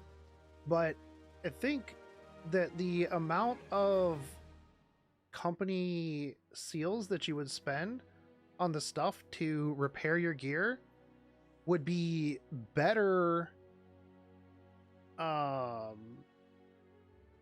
spent on glamour prisms to sell them than to buy the stuff. But you have connections with people in E7, like what, in the company? Not really.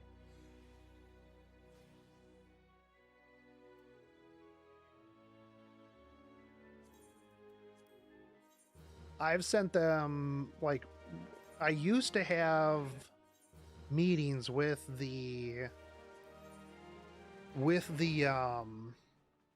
community managers for a little while there, but hey, stop messing with that dog. But that ended up falling through. They haven't talked to me in a while.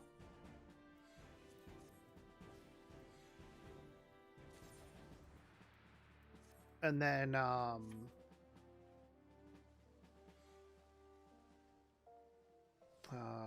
Like I've written them like a big thought out, like, hey, this is how you fix your game.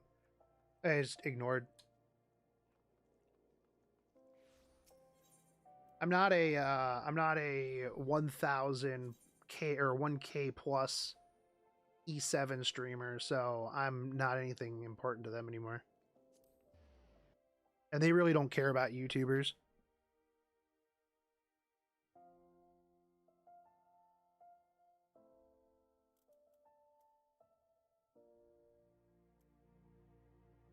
I mean, ask yourself, how many YouTubers that aren't also Twitch streamers have they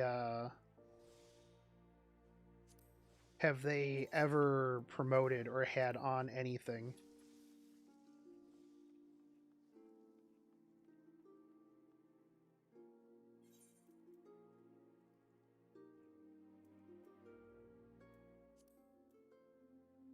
All right, back to Armory.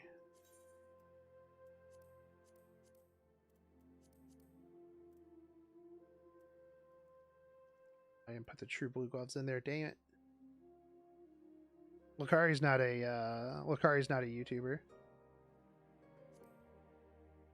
I'm talking like Dr. Squirrel, Mace, King Blair.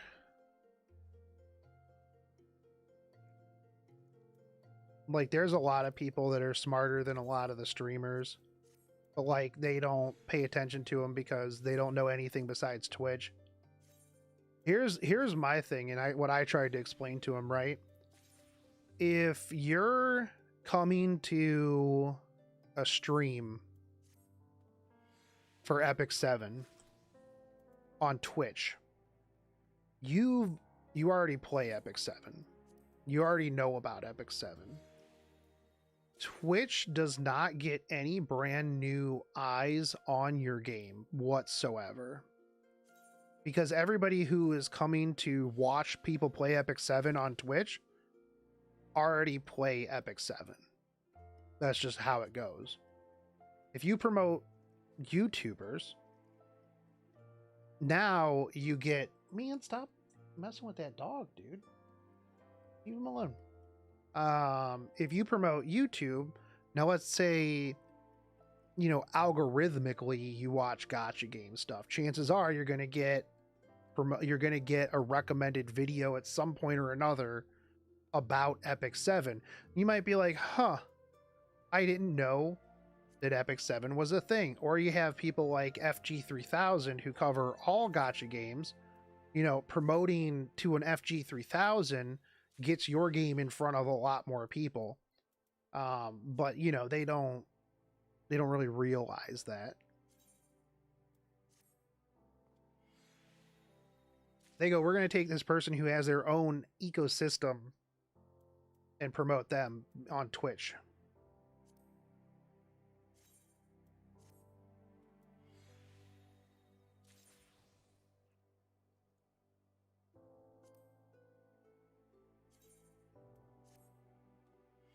What about YD? I mean, YD does both. YD promotes himself, though.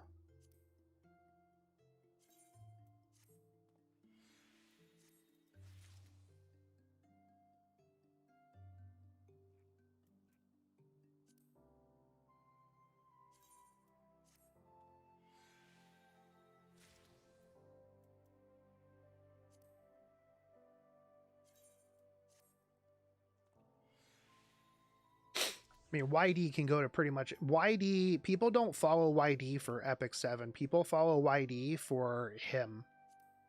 It's like something that I was talking about a while back on one of my streams. Like, there's a difference between a person who follows you on, you know, Twitch or YouTube for a game and somebody who follows you for you, right? The 14 of you who are watching me right now probably follow me because I'm me. The other 185 people, where if I were to go live on Epic 7 right now, I'd probably pull in about 200 people. The minute that I would switch to a different game, those people are gone. YD has a lot of people that just follow him because he's funny.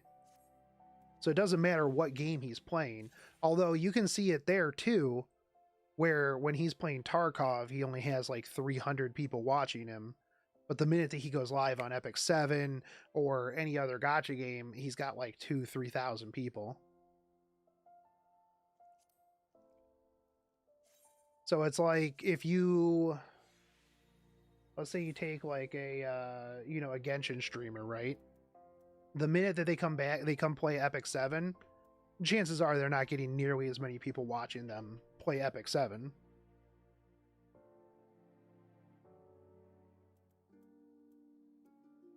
Yeah, people follow Lokari because he's Lokari. Lokari goes and plays whatever, people are going to watch him play Persona, they're going to watch him play whatever it is, because he's built up a community of people that follow him from game to game. So it doesn't matter what he plays, he's good. He's good to go.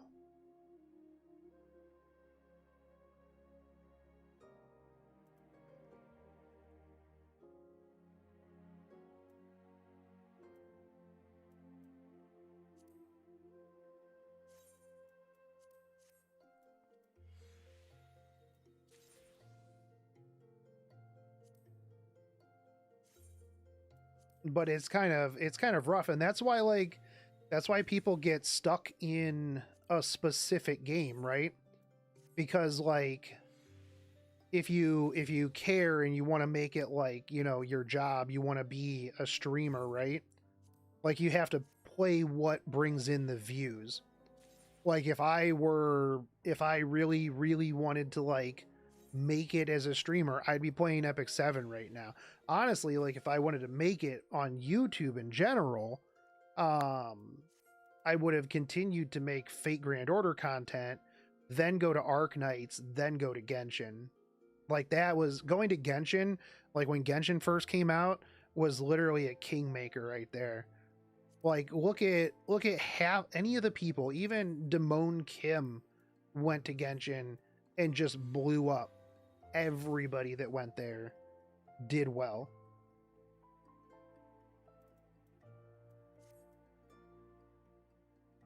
I just didn't like the game. Not my type of game. That's my problem. Well, one of my problems. Consistent stream schedule is another one. I have no idea who Saki Poco is.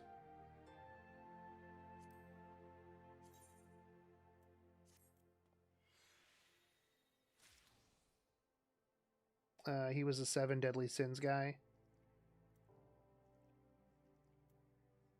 I mean, Maugwadi or whatever his name was, the dude that was Epic 7 early on, had like, I don't know, 30, 40K, went to Genshin, $500,000. Because it was the normie game, dude.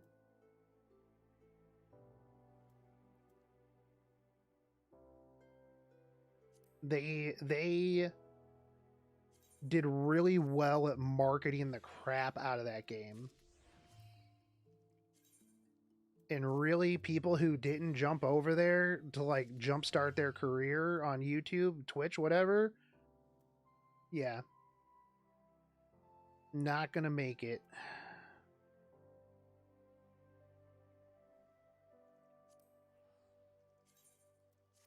Because like literally all you had to do was just put a Genshin video out. Realistically, like if you're trying to, as a streamer YouTuber, like just follow any Chinese gacha game. Don't feel bad if you don't get a ton of views on the Endwalker stream, by the way. Final Fantasy 14 players, including myself, are notorious in that we don't watch streamers do things we haven't done. Yeah, that's fine.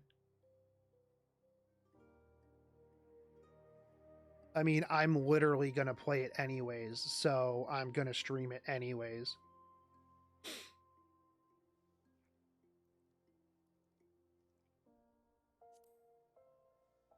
Yeah, story things. Yeah, no, my thing is like I stream when I'm gonna I just stream.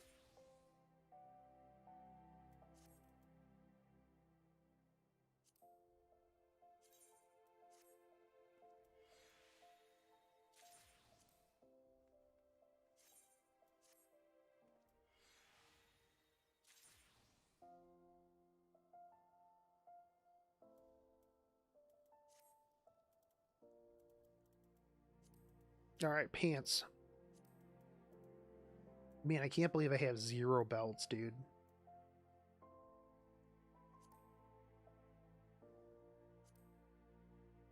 How's the prep going? I mean, good. I just got to finish up this inventory.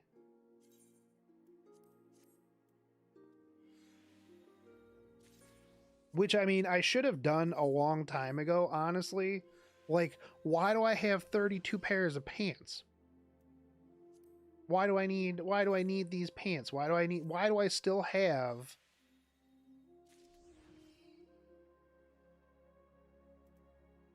why do I still have level 41 pants, dude? You're really busy, like beginning of the year with work, right? Yeah, I was. Yeah, I took a long break because of work and like other stuff. Just in case one pair rips, so you have another 31 pairs to wear. Hey, yo, you know what? That's actually true. That's actually true.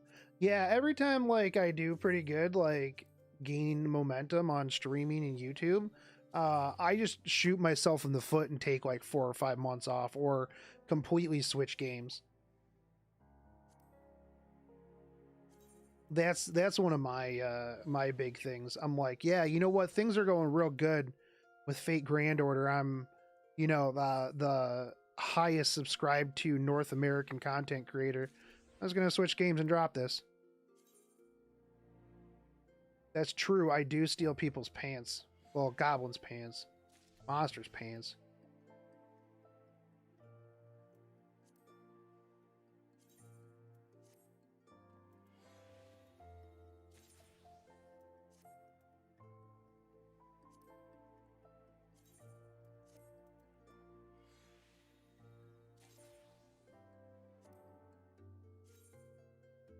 Isn't stealing if they're dead. That's okay, but in some of the games I do take them from them before they're dead. That in fact is strong arming them into donating their pants to me.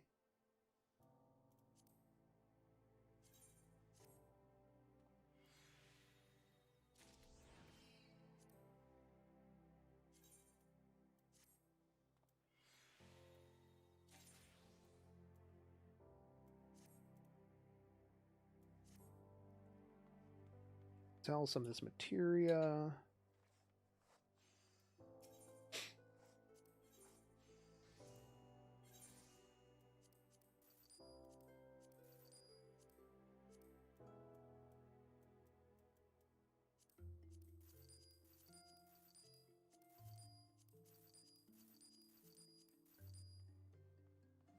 You and Doug.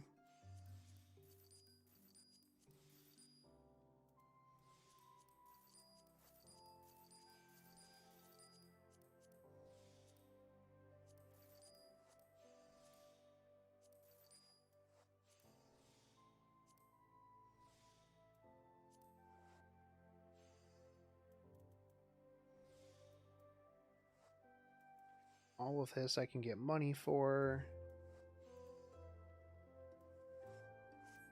A lot of this other stuff, who knows? Who knows?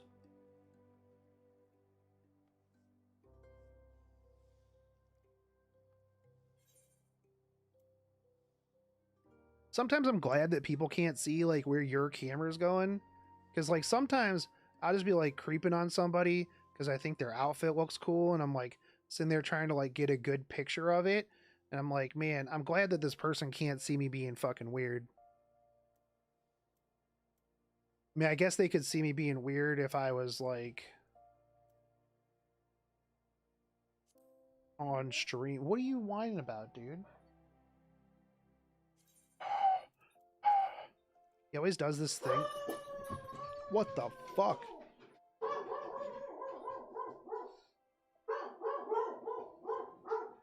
Damn.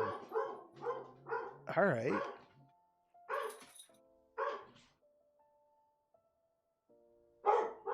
Shut up! What? Have I messed with G-Shade yet? I haven't. Strong linked it to me. I gotta get a bunch of stuff in, I mean, possibly Raccoon. Maybe I should let them upstairs into the attic. No, because then I'd have to get new dogs. The Raccoon Lord would end them. But no, I haven't messed with G-Shade much.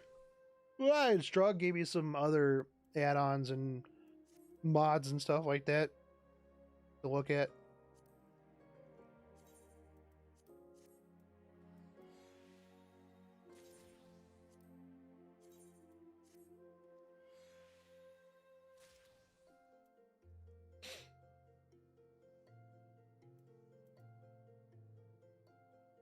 Gathering.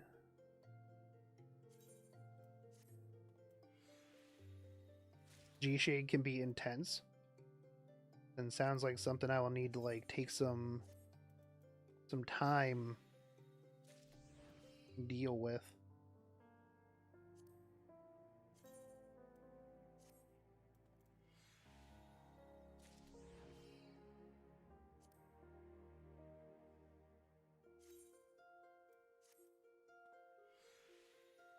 I don't know what you flipped out about, but like, you done? Are you calmed down now? Are you calmed down? Just need to bring that energy back down to like reasonable levels here, dude. Dogs are flipping out. Flipping out, man.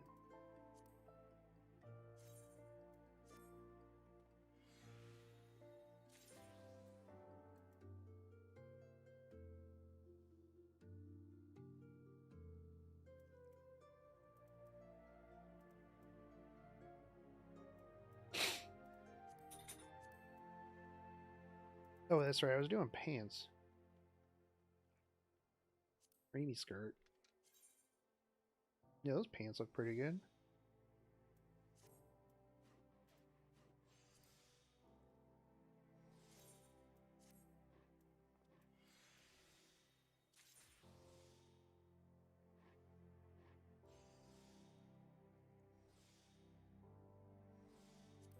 Why do I have this materia in these pants?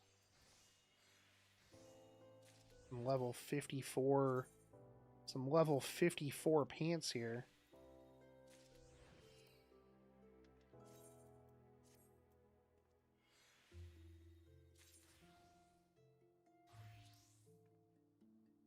I can put those up on the market board.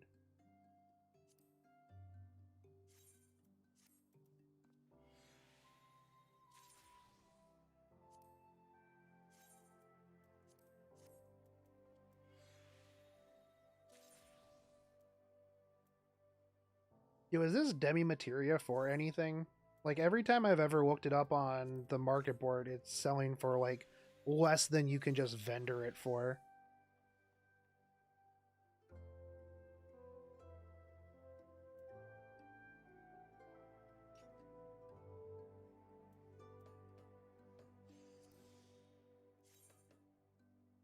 Oh wait, no, these look at these pants.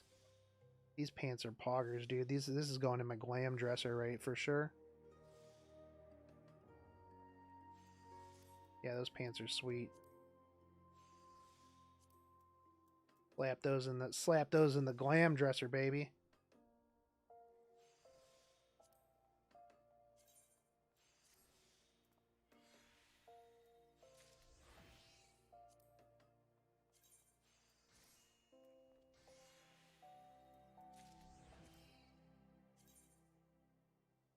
Wish E7 did more tournaments. The problem is that they take an entire month to do a tournament with like 12 people.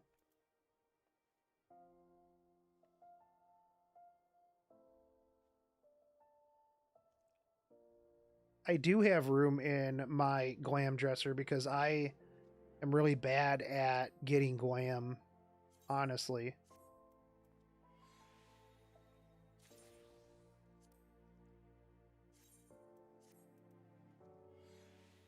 It's something I tell myself I'm going to work on all the time, but like, here we are.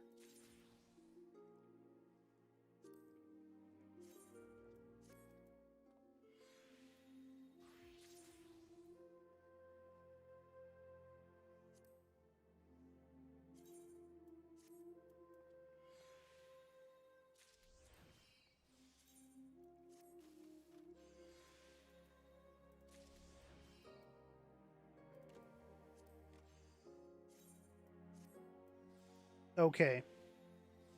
My armory chest is looking clean-ish. That should be good. This should be fine.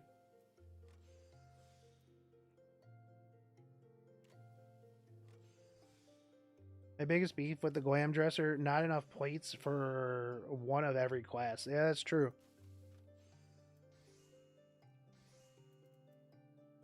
That is true facts.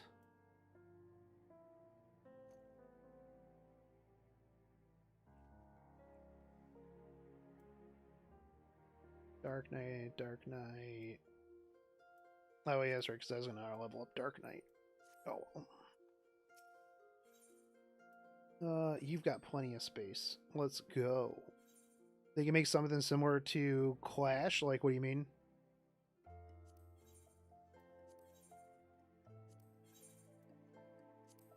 Oh, that's right. They dumped that down to like 700.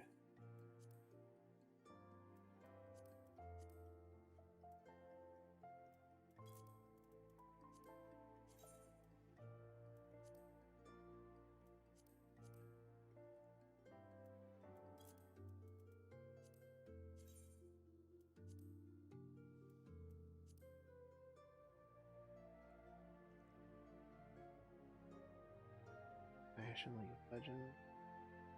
I'm not familiar. I haven't played League in a bazillion years, dude.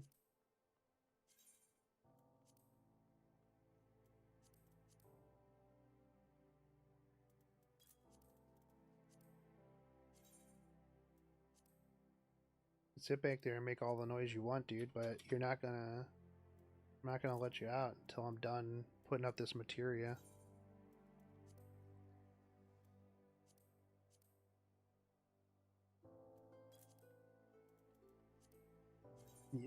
I know. I hear you. But this materia ain't gonna list itself.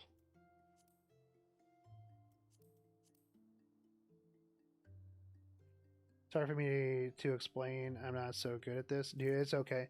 I think that tournaments are good, and I wish that they had better tournaments. I tried to help them with their tournaments, but you know, they didn't want to work with me, even though I ran the biggest tournaments for their game and commentated. But who do they get? New and Panshui. Or the Korean casters, which don't even know anything about the game.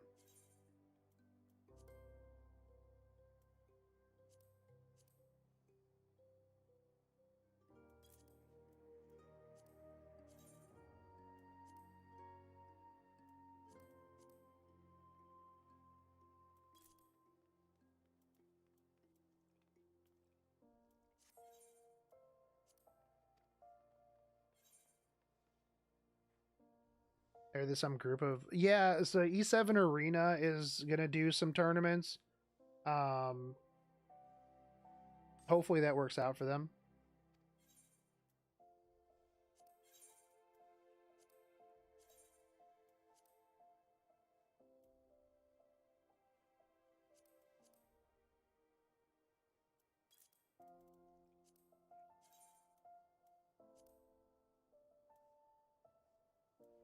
Problem with E7 tourneys is they've made RTA uninteresting to watch these days. Yeah. That's true.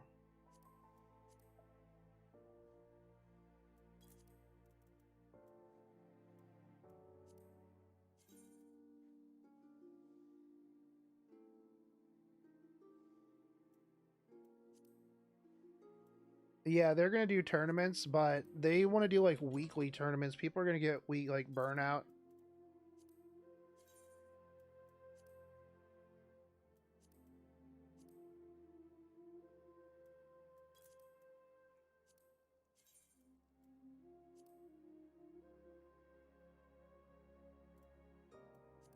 Yeah, when it's like literally the same thing every match, it does get kind of tiresome.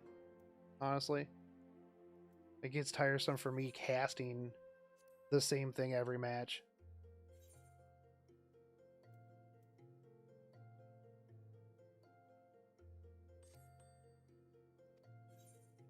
Okay, let's see. What else do I have here that's Dark Steel Nuggies?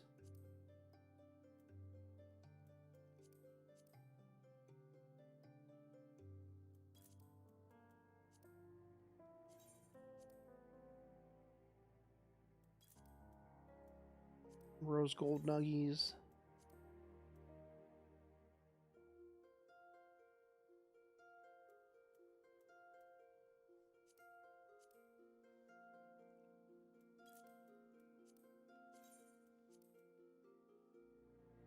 I mean, it would be, like I said before, it would be different if there was more skill involved and not just RNG. Like, there is skill, don't get me wrong, there is a lot of skill in drafting, but like, outside of the drafting, then it's literally all in RNG's hands. And that, I think, is the big problem, and why gacha games in general will never be taken seriously as like a competitive esport. Well, games with extensive RNG, right? I know Clash of Clans, and Battle Royale and stuff like that have their markets.